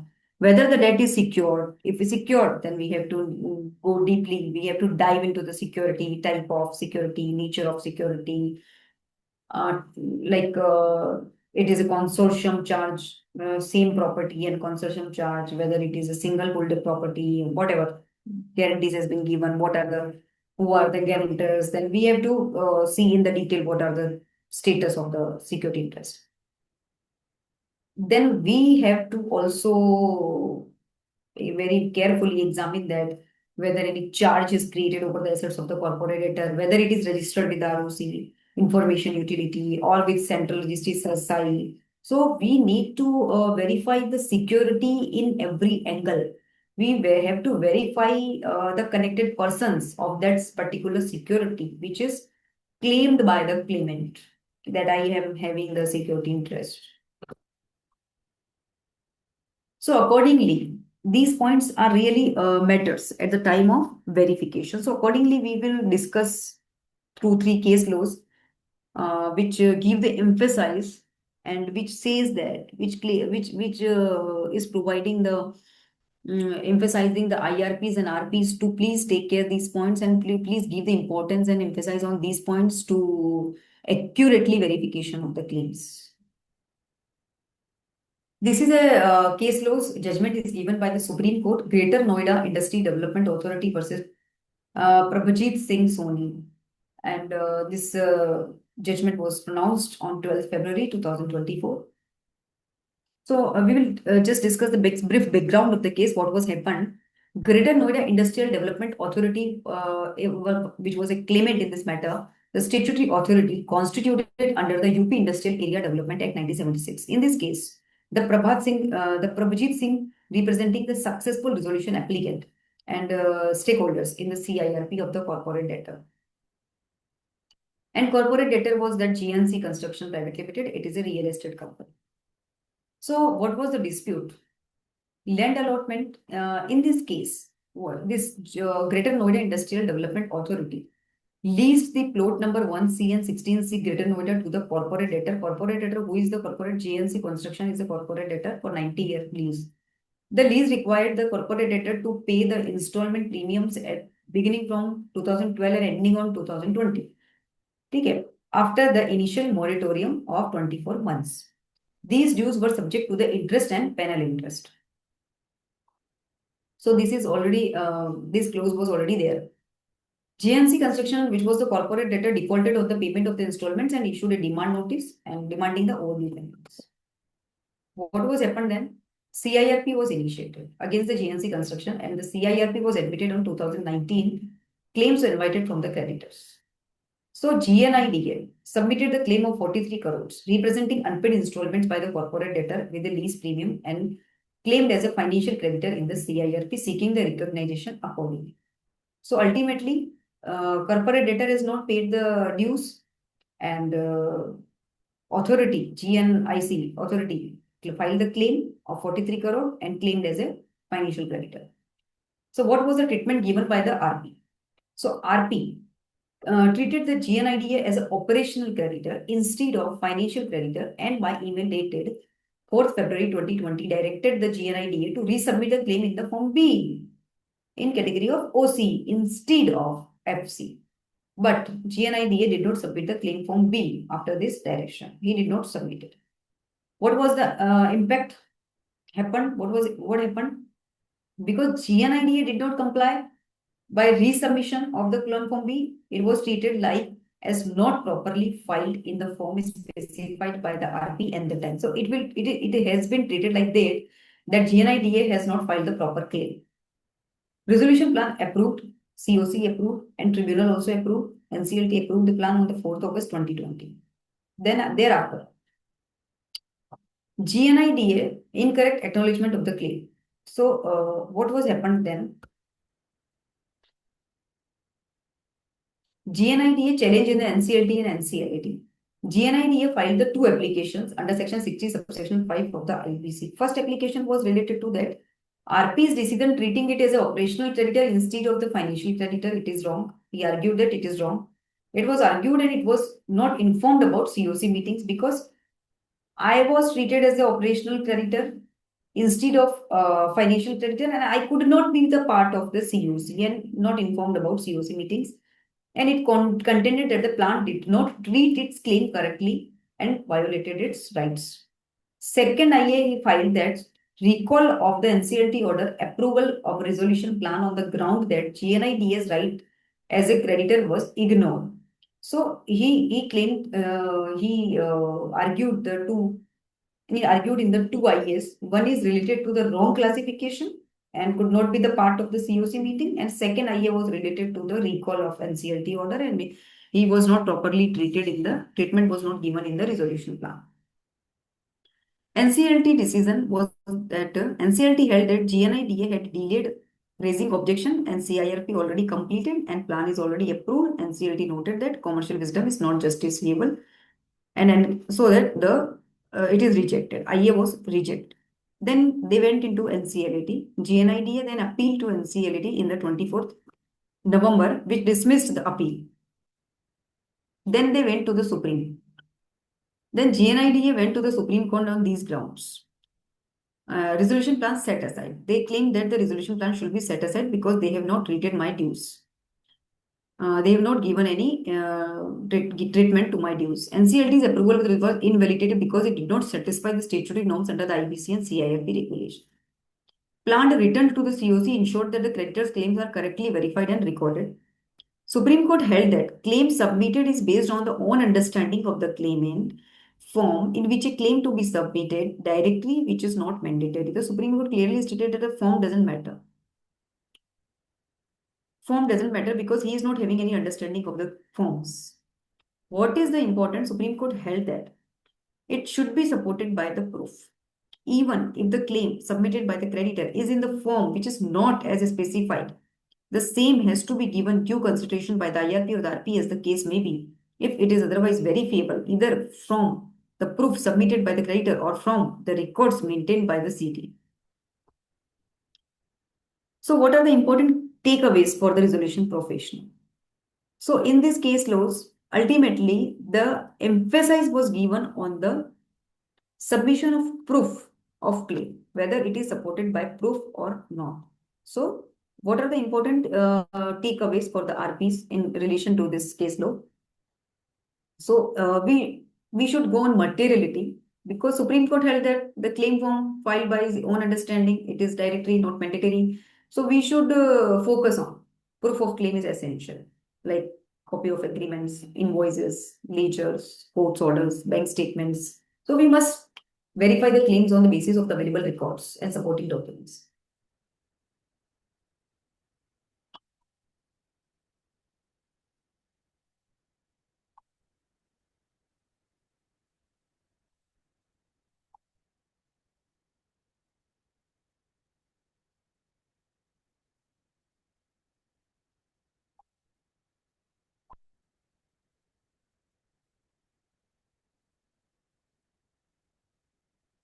Any discussion till now, or we should proceed?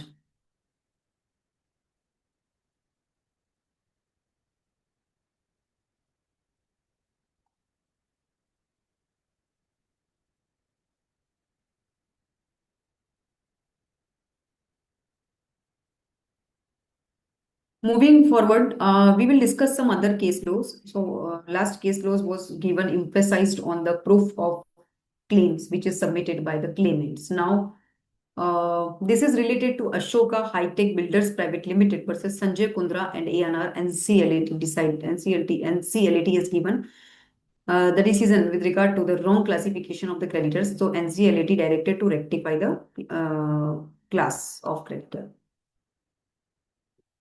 So in this case, we will discuss this first the facts. What was the fact of the related to the claim? During the CIRP of the corporate debtor, the landowner filed its claim as a financial creditor. The RP admitted the claim and the landowner become the member of the COC. So landowner, it is about landowner.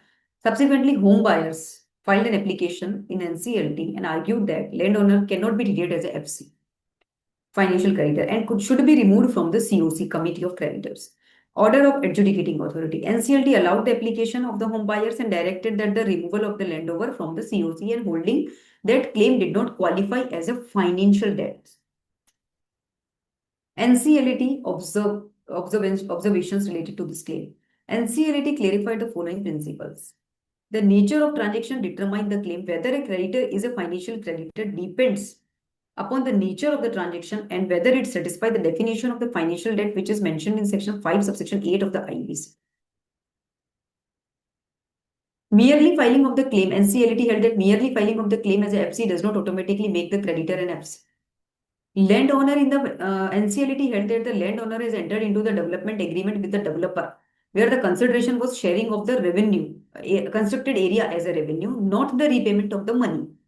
Where the landowner contribute the land under a development agreement and receive the shares in the form of revenue or constructed area, such arrangement does not constitute the financial debt because there may be no disbursement against the consideration for the time value of the money, which is the essential requirement of the financial debt. RP's admission of the claim is not final. The tribunal observed that the admission of the claim by the RP is subject to the judicial scrutiny because RP know the facts. RP have to scrutinize the claims whether what was the terms and conditions of the agreement. The adjudicating authority can review whether the claim has been correctly classified or not. It is subject to and it is depends upon the facts. So incorrect classification can be corrected. So if a creditor is wrongly admitted as a financial creditor, the adjudicating authority can directly remove from the COC. So final decision was that NCLT upheld the order of the adjudicating authority. The tribunal agreed that the landowner could not be treated as a financial creditor in the fact of the case. Consequently, the landowner was directed to be removed from the COC. So what was the reasoning behind this decision? There is a no financial debt. The tribunal held that the arrangement between the landowner and the corporator did not involve any disbursement of the money because the consideration was flats. Consideration was constructed area, not the time value of the money. So it is not falling under the definition of the financial debt, which is defined under section 5.8. Development agreement nature. The landowner had entered into a development agreement with the developer where the consideration was sharing of the constructed area, not the repayment of the money, wrong classification. So it was upheld by the NCLAT. So key principle, a landowner's claim in a real estate project does not automatically qualify as a financial debt. If it is wrongly admitted, then adjudicating authority can order the removal. So as a IRP or RP, we should examine the underlying transactions carefully before the admission of the claim in the category of the financial or operation. Because NCLT has a power to correct the classification.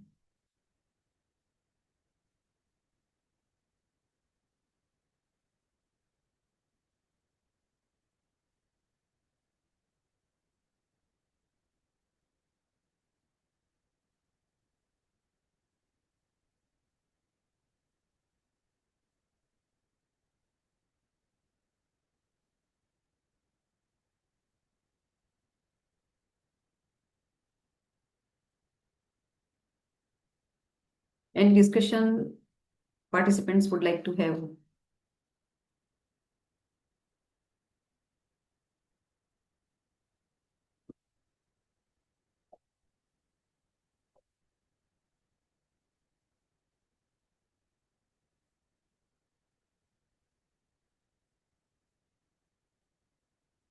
The next case law is Shailesh Sangani versus Goyal Cardoso and Priority Marketing Private Limited. In this case, the fact of the case was that this corporate debtor received the money from the promoter shareholders of the corporate debtor. The money was advanced to improve the financial health of the company, but there was no provision related to the payment of interest on the amount which is advanced. During the insolvency proceedings, the question arose whether this amount should be treated as a financial debt or not. The creditor claimed the status of the financial creditor. So this issue is raised before the Honorable NCLAT, and the main issue was that whether the money advanced by the promoter, director, or shareholders of the corporate debtor without an interest clause can be treated as a financial debt, which is defined under Section 5(8) of the IBC 2016. So the judgment was given by the NCLAT on the following grounds. The tribunal held that the concept of the time value of the money and explained that whether the promoter or directors, shareholders advance the money to a company, the benefit which may be or not in the form of interest only, it can be arise in the form of enhancement of the company's assets. It can be in the form of increase in the production or business operations, growth in the profits, or increase in the share value, equity value. It can be in the other form which indirectly increasing the which indirectly increasing the time value of the money. So the NCLAT held that these economic benefits represent the returns expected over the time, which the tribunal considered as a form of consideration for the time value of the money. Therefore, the absence of the interest clause alone does not automatically disqualify the transaction from being treated as a financial debt. So ultimately, it was treated as a financial debt.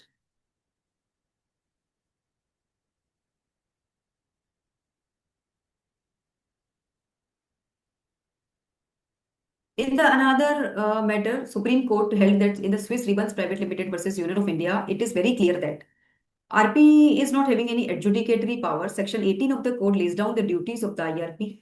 Under the CIRP regulations, RP has to vet and verify the claims made and ultimately determine the amount of each claim as per the regulation 10 to 15. We will also discuss this interesting case law where we have to consider where the IRP or RP has to consider the Limitation Act at the time of the verification of the claims. This is a recent case law decided in 2026 by the NCLT Delhi bench, Commissioner of Commercial Taxes West Bengal versus Nishant Gaurav Gupta, IRP of the Suvidha Park Lift Limited. The fact of the case was the Commissioner of Commercial Tax West Bengal filed a claim before the IRP for the recovery of the outstanding tax dues. The claim filed by the Commissioner of the Commercial Tax pertained to the tax liabilities that had arisen several years prior to the initiation of the CIRP. Upon verification of the claim, the IRP rejected the claim on the ground that the dues was barred by the limitation. Issue was raised that whether the RP can admit the claim which is barred by limitation. So it was clearly held by the NCLT Delhi bench that IRP or RP is required to verify the claim submitted by the creditors. If a claim is barred by the limitation, it cannot be admitted in the CIRP because the provisions of the Limitation Act apply to the proceedings under the IBC very clearly. It is very much clear that we have to consider the provisions of the Limitation Act. When it is time barred under the limit, we have to see the time limits mentioned in the Limitation Act 1963. If it is time is exceeded, which is mentioned in the Limitation Act, then we have to reject the claim. The another interesting case law was related to the Maxim Infrastructure Real Estate Private Limited versus Income Tax Officer. This is recent case law decided in 2026.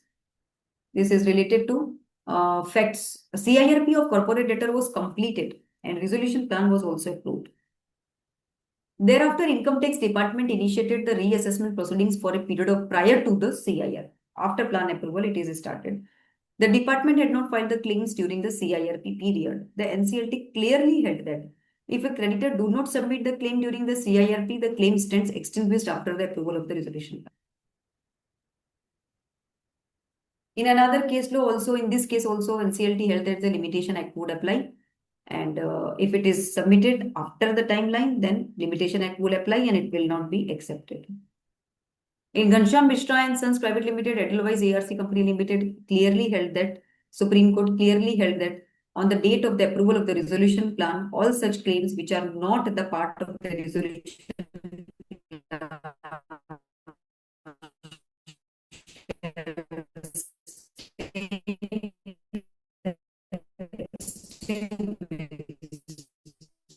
if it is not the part of the resolution plan, in respect to the claim, which is not the part of the resolution plan.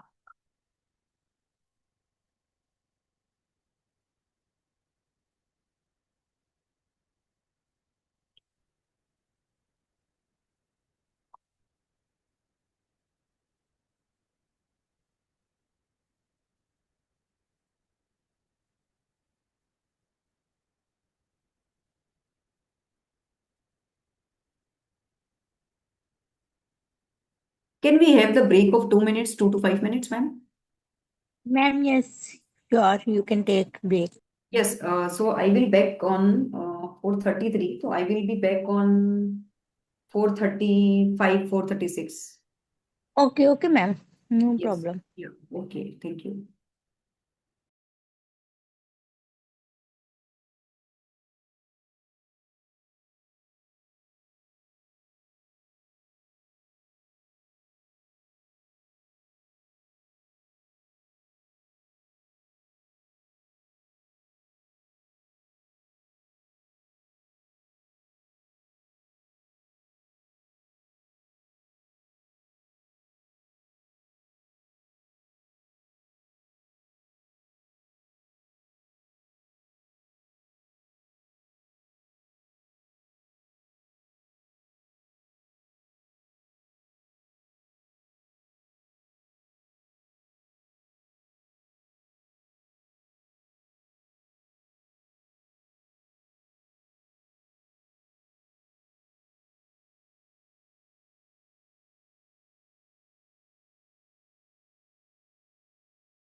I hope I am audible. Claim against the guarantor as well as the principal debtor. So we will discuss this another case law. So in this case, this is related ICICI Bank versus Ritu Rastogi. Decision is given by the NCLT Delhi bench. The fact of this case was the CIRP was ongoing against the principal debtor and as well as the guarantor. Simultaneously, the ICICI Bank, being a financial creditor, filed its claim with the RP of the principal debtor as well as the guarantor company. So he has filed two claims. RP of the guarantor rejected of the claim on the basis that ICICI, since the same has already been admitted by the IRP of the principal debtor, and if such claim is admitted, then the recovery amount may exceed the total claimed amount of the ICICI, which may be prejudiced to the others. So issue was raised by the ICICI Bank that whether a financial creditor can file and have its claims admitted simultaneously in the CIRP of both the principal debtor and guarantor. So NCLT Delhi bench ordered that, held that, allowed the claim, and since it falls within the definition of the financial debt, the RP is not allowed to raise any objection contrary to the provisions of the guarantee agreement, because there was a guarantee agreement which clearly mentioned that in case of default he may raise the claim. Regulation 14 says about the determination of the amount of the claim. So there are some citations in the Swiss Ribbons Private Limited versus Union of India that RP is only having the administrative powers as opposed to the quasi-judicial powers. RP is really a facilitator of the resolution process whose administrative functions are overseen by the COC and by the adjudicating authority. Under the CIRP regulations, the CIRP has to wait and verify the claims made and ultimately determine the amount of the each claim. So determination of the claims से related भी we will discuss one case law whether the RP can revise an admitted claim. So there is a case law which is named as Intech Capital Limited, which financial creditor versus Uday Kumar Bhaskar, but IRP of the Atharva Auto Logistic Private Limited. So in this case, the amount was first, the post admission of the Section 7 application, financial creditor claimed a sum of the rupees 6 crore 52 lakhs and the said amount was provisionally admitted. During the verification, it came to light that the same financial creditor has initiated the arbitration prior to the date of the admission. Based on the amount reflected in the arbitration proceeding, the RP revised and reduced the admitted claim to rupees 3 crore 16 lakhs 90,306. Financial creditor filed an application before the adjudicating authority, which was dismissed. On appeal, the NCLAT upheld the order of the adjudicating authority and held that as per the regulation 14.2 of the IBB, IRP has a power to revise the admitted claim when additional information or documents come to the light. So it clearly says about determination that even the claim is admitted amount of so and so rupees, and if IRP or RP came across of any additional document information, then the claim amount can be revised. It can be reduced or it can be increased. It depends. So this is the same procedure of the claim verification which applies to the liquidation process. There is the same manner of inviting the claims. There is the same manner of the verification of the claim after the and then list of stakeholders is prepared in the liquidation process. In the CIRP, list of the creditors it is called, and in the liquidation it is called list of stakeholders. So I would like to have any discussion related to the claim verification topic, because now we are moving forward to our next topic, verification of expression of interest received during the CIRP. So members, may I have your attention, please?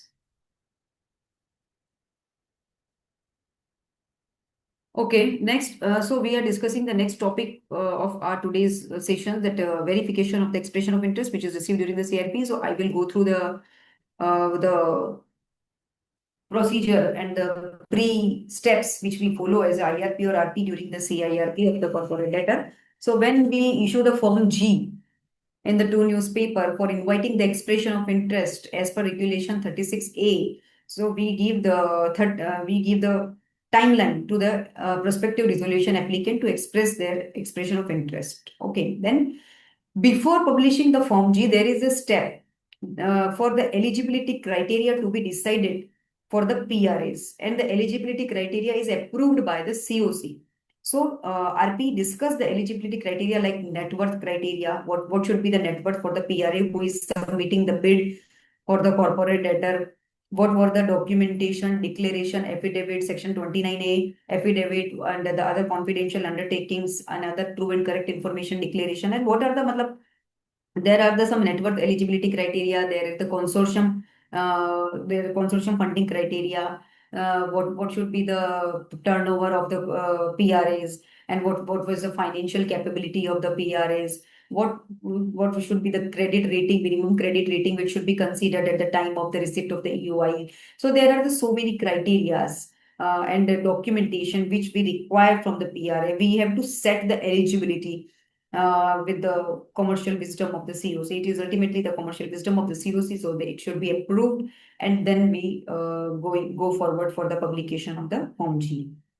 So when we publish the Form G, we give the certain time limit for the invitation of the expression of interest. When we receive any expression of interest, then we share the detailed expression of interest.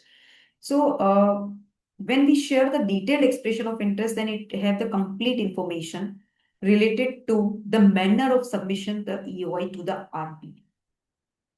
So we give the step by step that we also decide the amount of refundable EMD, because when we submit the expression of interest, then we have to verify that the refundable EMD has been submitted or not. So there are certain points which we have to verify at the time when we receive the expression of interest from the prospective resolution applicants, because ultimately these are the bidders, these are the PRAs which are going to bid for the corporate debtor, who will submit the resolution plan for the corporate debtor, and who will take care of the interest of the each stakeholder. So we have to verify the EOI of each and every PRA. The document should be verified in the detail so that the no further litigation may arise. Same, we should verify in the same standard. We should verify in the same protocol, so that there will be no chance of any litigation. So, what are the like major key steps we need to follow at the time of the verification of the expression of interest? Eligibility criteria as approved by the COC, we need to check.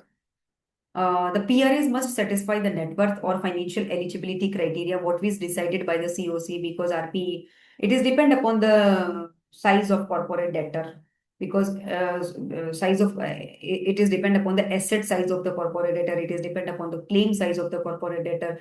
So after considering the industry type of corporate debtor, after considering the net worth, after considering the assets of corporate debtor, the eligibility has been decided by the COC. The criteria is usually based on the parameters such as a net worth, turnover, assets under management, experience in the similar sectors. So these are the criteria which is decided for the PRAs. So we should ensure that the only financially capable applicants participate in the resolution process, which are capable of reviving the corporate debtor. Submission of the mandatory affidavits and undertakings. So as a IRP, RP, we have to collect some important document information, affidavits, undertakings, so that it will ensure that only the eligible candidates are coming into the submission of the bids. The PRA is required to submit the affidavits and undertakings which confirm their eligibility particulars regarding compliance with section 29A of IBC. These documents should be properly notarized होने चाहिए, stamped होने चाहिए, confirming that applicant and its connected persons are not disqualified under any law. Proper submissions of the physical and soft copies. We always mention that please submit your EOI in the physical form and in the electronic form. So we should maintain the proper database, and we should ensure that the EOI and supporting documents should be submitted in the physical form and in the electronic form as specified in the invitation. Proper documentation ensures the transparency and enables the RP to maintain the accurate records and verify the information effectively. So this is the very important duty of the IRP or RP to maintain the records of the EOI receipt. The RP should maintain a register or list of the PRAs which indicate the name of the applicant, date and time of the receipt of the EOI. We should maintain an Excel file or like that. Mode of submission, what was the mode of submission, whether he is submitted in electronic copy or whether he is pending to be submitted in the physical copy. So we should maintain the proper records so that we tomorrow, if we need any information that whether he has submitted the email copy, electronic copy or not, so we will have the older database of the PRA. Supporting documents, what was the supporting document he submitted at the time of submission of the EOI. This record is very important for the transparent presentation before the COC. Scrutiny of the EOI based on the COC approved criteria. So obviously, IRP or RP will scrutinize each and every EOI which is received from the PRA, and the scrutiny should be based on the approved criteria which is decided in the COC meeting. So after receiving the EOI, the RP must scrutinize the applicants based on the eligibility criteria approved by the COC. This ensures the compliance with the requirements specified in the invitation of the EOI and prevent the unqualified applicant from proceeding further in the resolution process. So it is very much clear that this criteria has been decided. So we have to follow that criteria, whether he has fulfilled that criteria or not. Then we will proceed further. Then his EOI will be proceeded further. We can seek the additional documents also. So if anything is missing or any document is missing which we require for the verification, which is skipped on their part. So during the verification process, the resolution professional may seek the additional documents and clarifications we just set the criteria that net worth should be as on 31st March 2025. He has submitted the net worth certificate as on 2024. So we can seek the clarification whether you are falling under this cap of net worth criteria or not. So we can seek the additional documents. This help confirm the applicant's financial capability, legal eligibility we have to confirm, credibility we have to confirm. So we can seek the additional document for the sake of clarification and meeting eligibility criteria or not.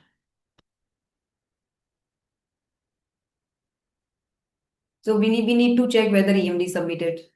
So this is very important point because this is a refundable EMD.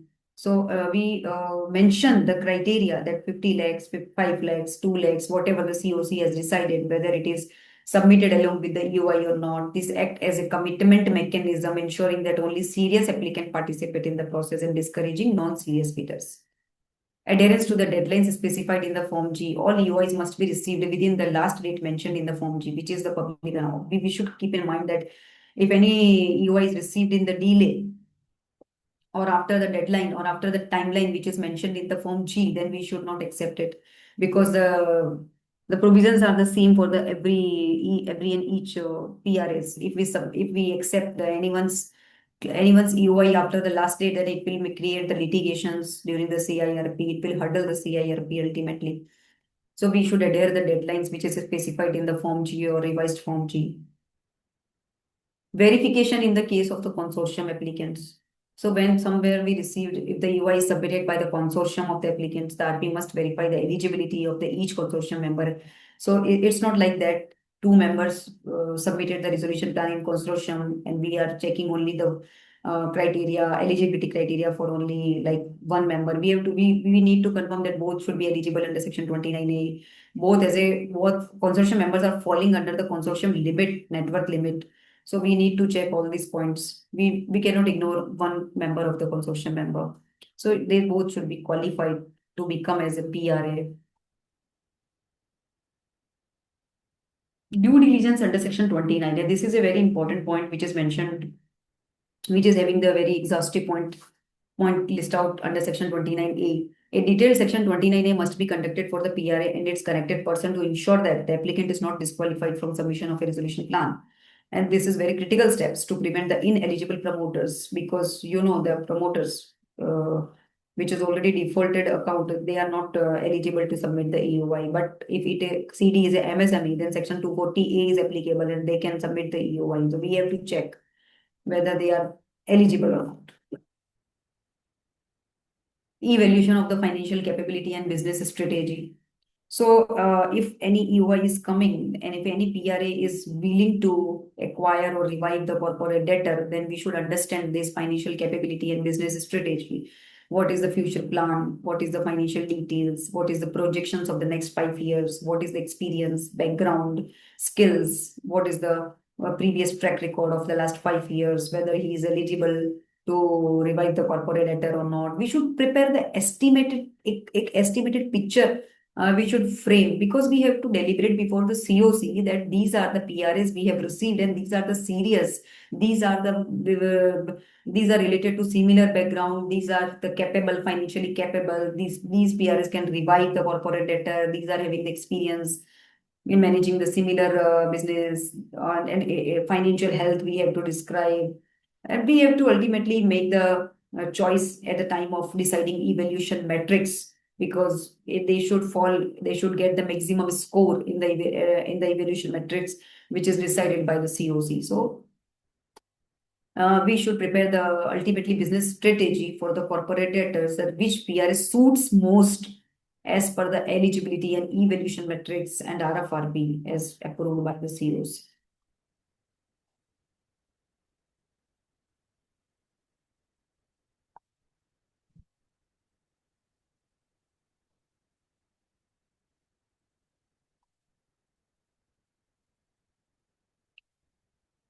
So generally, the EOI is submitted by the individuals, partnership firms, private limited, consortium, ARCs.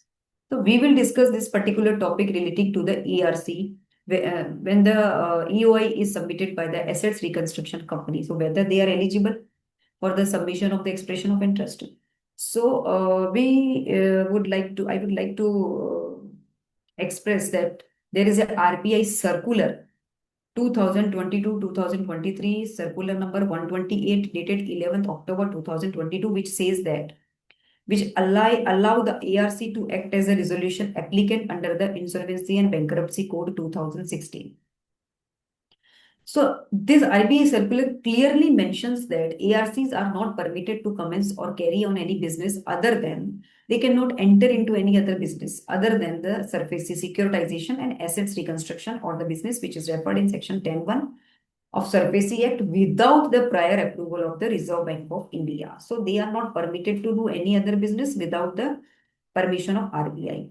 But it is clarified and decided that section 10(2) permit the ARC to undertake those activities as a resolution applicant under IBC, which are not specifically allowed under the SARFAESI, but this permission shall be subject to the following conditions. So in this second para, it is specified that you can become the resolution applicant if you satisfy these criteria. So there is some criteria which is set by the RBI. If ARC, Assets Reconstruction Company, want to act as a resolution applicant or want to submit the expression of interest for a revival or for acquisition of the corporate debtor or for the assignment of the debt. Okay, what is the criteria to become the resolution applicant? So ARC should have the minimum net on fund of the rupees 1,000 crores as on date. The ARC shall have the board approved policy regarding taking up the role of the RA, which may include the scope of activities, internal limit for sectoral exposures. A committee comprising of a majority of independent directors shall be constituted to take the decision on the proposal of the submission of the resolution plan under IBC. The ARC will explore the possibility of preparing a panel of sector-specific management firms, individuals having the expertise in running the firms or companies which may be considered for managing the firms companies needed. So these all are the conditions which has to be fulfilled by the ARC. If any one of the condition is not fulfilled, then they cannot submit the expression of interest and they cannot become the resolution applicant as per the circular. There is a clear restriction on the ARCs to become the PRA. Still, there is a one door which is open for the ARC to become the prospective resolution applicant. So what is the door which is available? The door which is available that ARC can act as a co-applicant, co-resolution applicant in the consortium. So this says that you cannot become directly if you are not fulfilling these conditions, because it is not necessary or compulsory for the ARC to have these conditions, all these conditions fulfilled. It is not sometimes practicable to have this type of this 1,000 crores net worth. The small ARC, if they wish to become the resolution applicant, then they can become like this. Like ARC can become the co-applicant in the consortium in the resolution process under the IBC. The assets reconstruction company may participate as a co-applicant. It cannot be the lead member. Lead member will be some other consortium member and it will be the co-applicant. In such case, lead member of the consortium may be the another financial state investor हो सकता है, कोई strategic investor हो सकता है, while the ARC participates mainly for, because जो ARC का purpose होता है mainly होता है assignment of debt.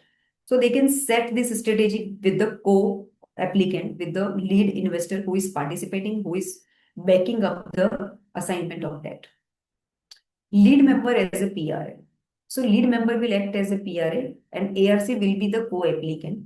If the ARC does not independently satisfy the eligibility criteria or precondition prescribed in the EOI invitation, the lead consortium member may act as a PRA. The lead member typically meets the net worth, or but there is a condition.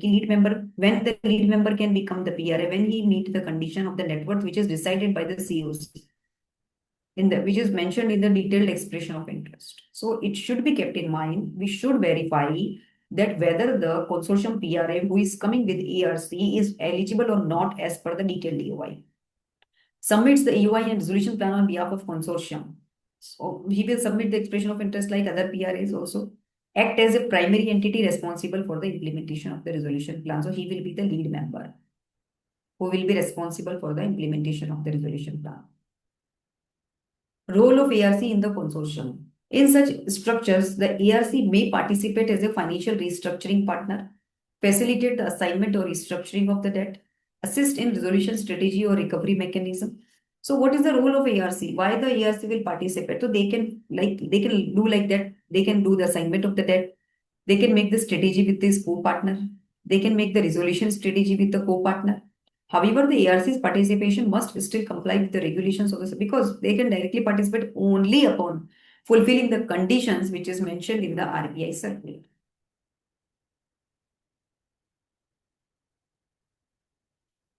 So what is the duty of the RP when we receive the consortium expression of interest in which the ARC is a co-applicant. So during the verification of the EOI resolution, professional must ensure eligibility of the lead consortium member under the criteria approved by the COC. Section 29A, due diligence of all consortium members, compliance with the regulatory requirements applicable to ARC. The resolution professional should also verify the consortium agreement to understand the roles and responsibilities and shareholding structure of the each member. So this is very important. So we have to examine the consortium agreements. What will be their role? What will be their responsibility? Who will be responsible for the implementation of the resolution plan, etc.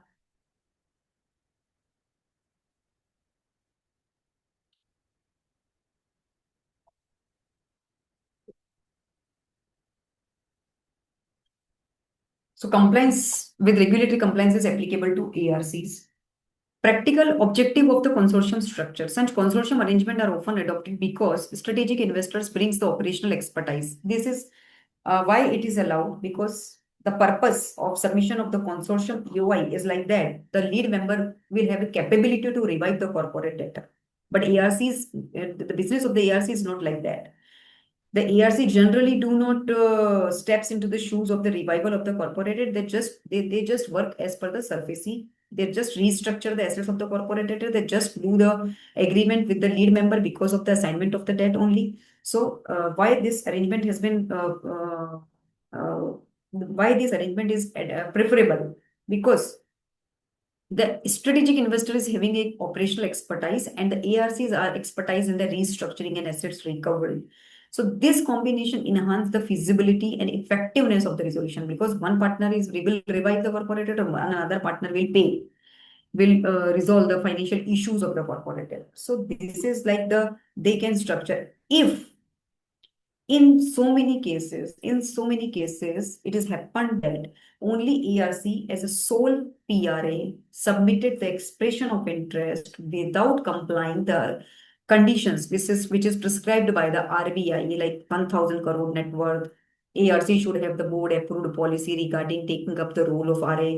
A committee comprising of the majority of independent directors shall be constituted. So these conditions are not necessary to be mm, fulfilled by the ARC, and they are submitting the expression of interest, then this is liable to be rejected clearly because as per the RBI circular dated 11th October 2022, there is a clear mentioning that the ARC which is complying all these criteria is only eligible to become solely singly अगर आपको EOI submit करना है, then you can do after complying all these conditions. If any one condition is not fulfilled, then you have to go with the lead member. You have to submit the EOI along with the lead member or consortium in the form of consortium.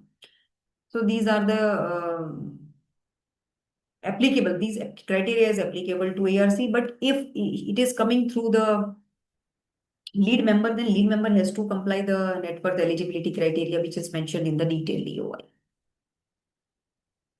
So these are the practical challenges and difficulties faced when when we examine the expression of interest.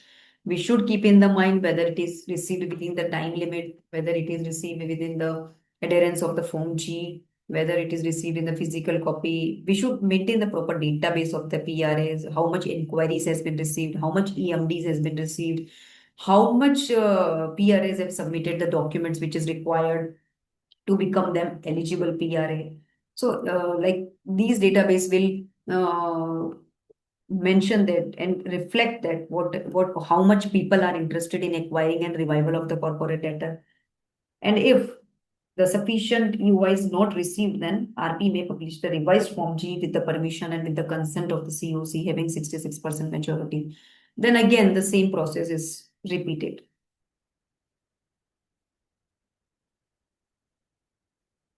So these are the provisions related to the EOI verification. Regulation 36A, invitation of the expression of interest.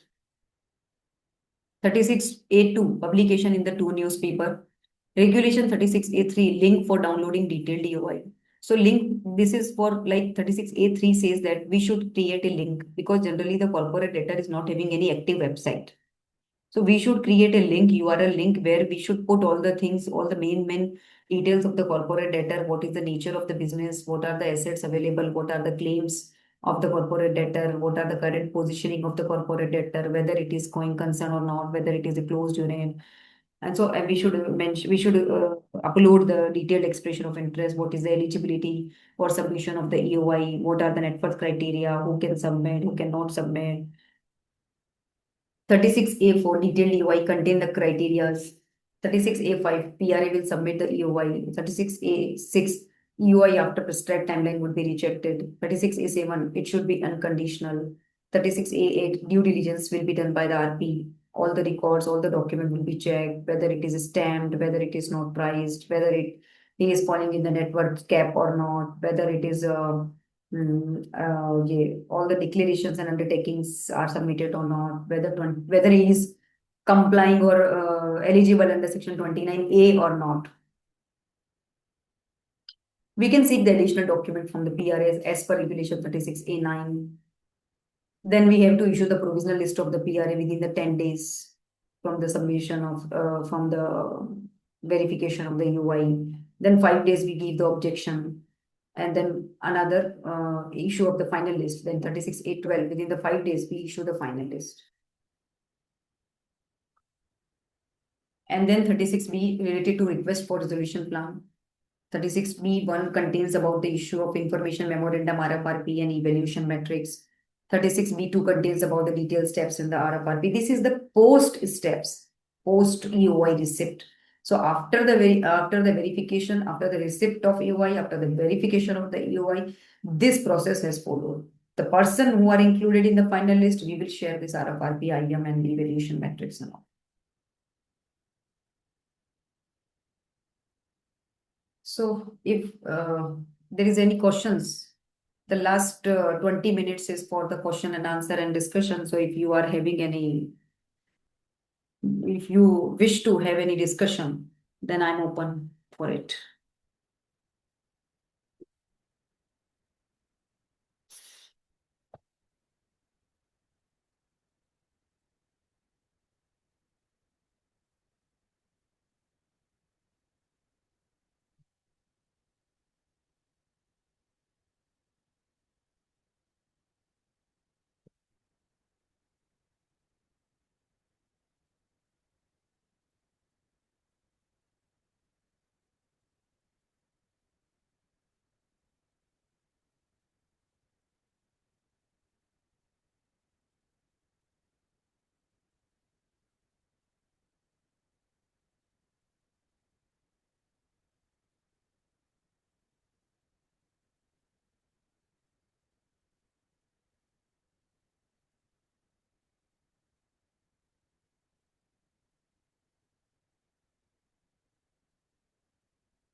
Participants, if you have any questions, please ask.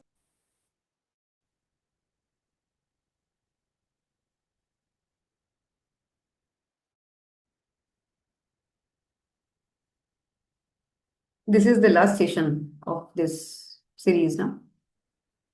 Yes, ma'am. So if there is no question, then we can end the session. Sure, ma'am. I think we should end.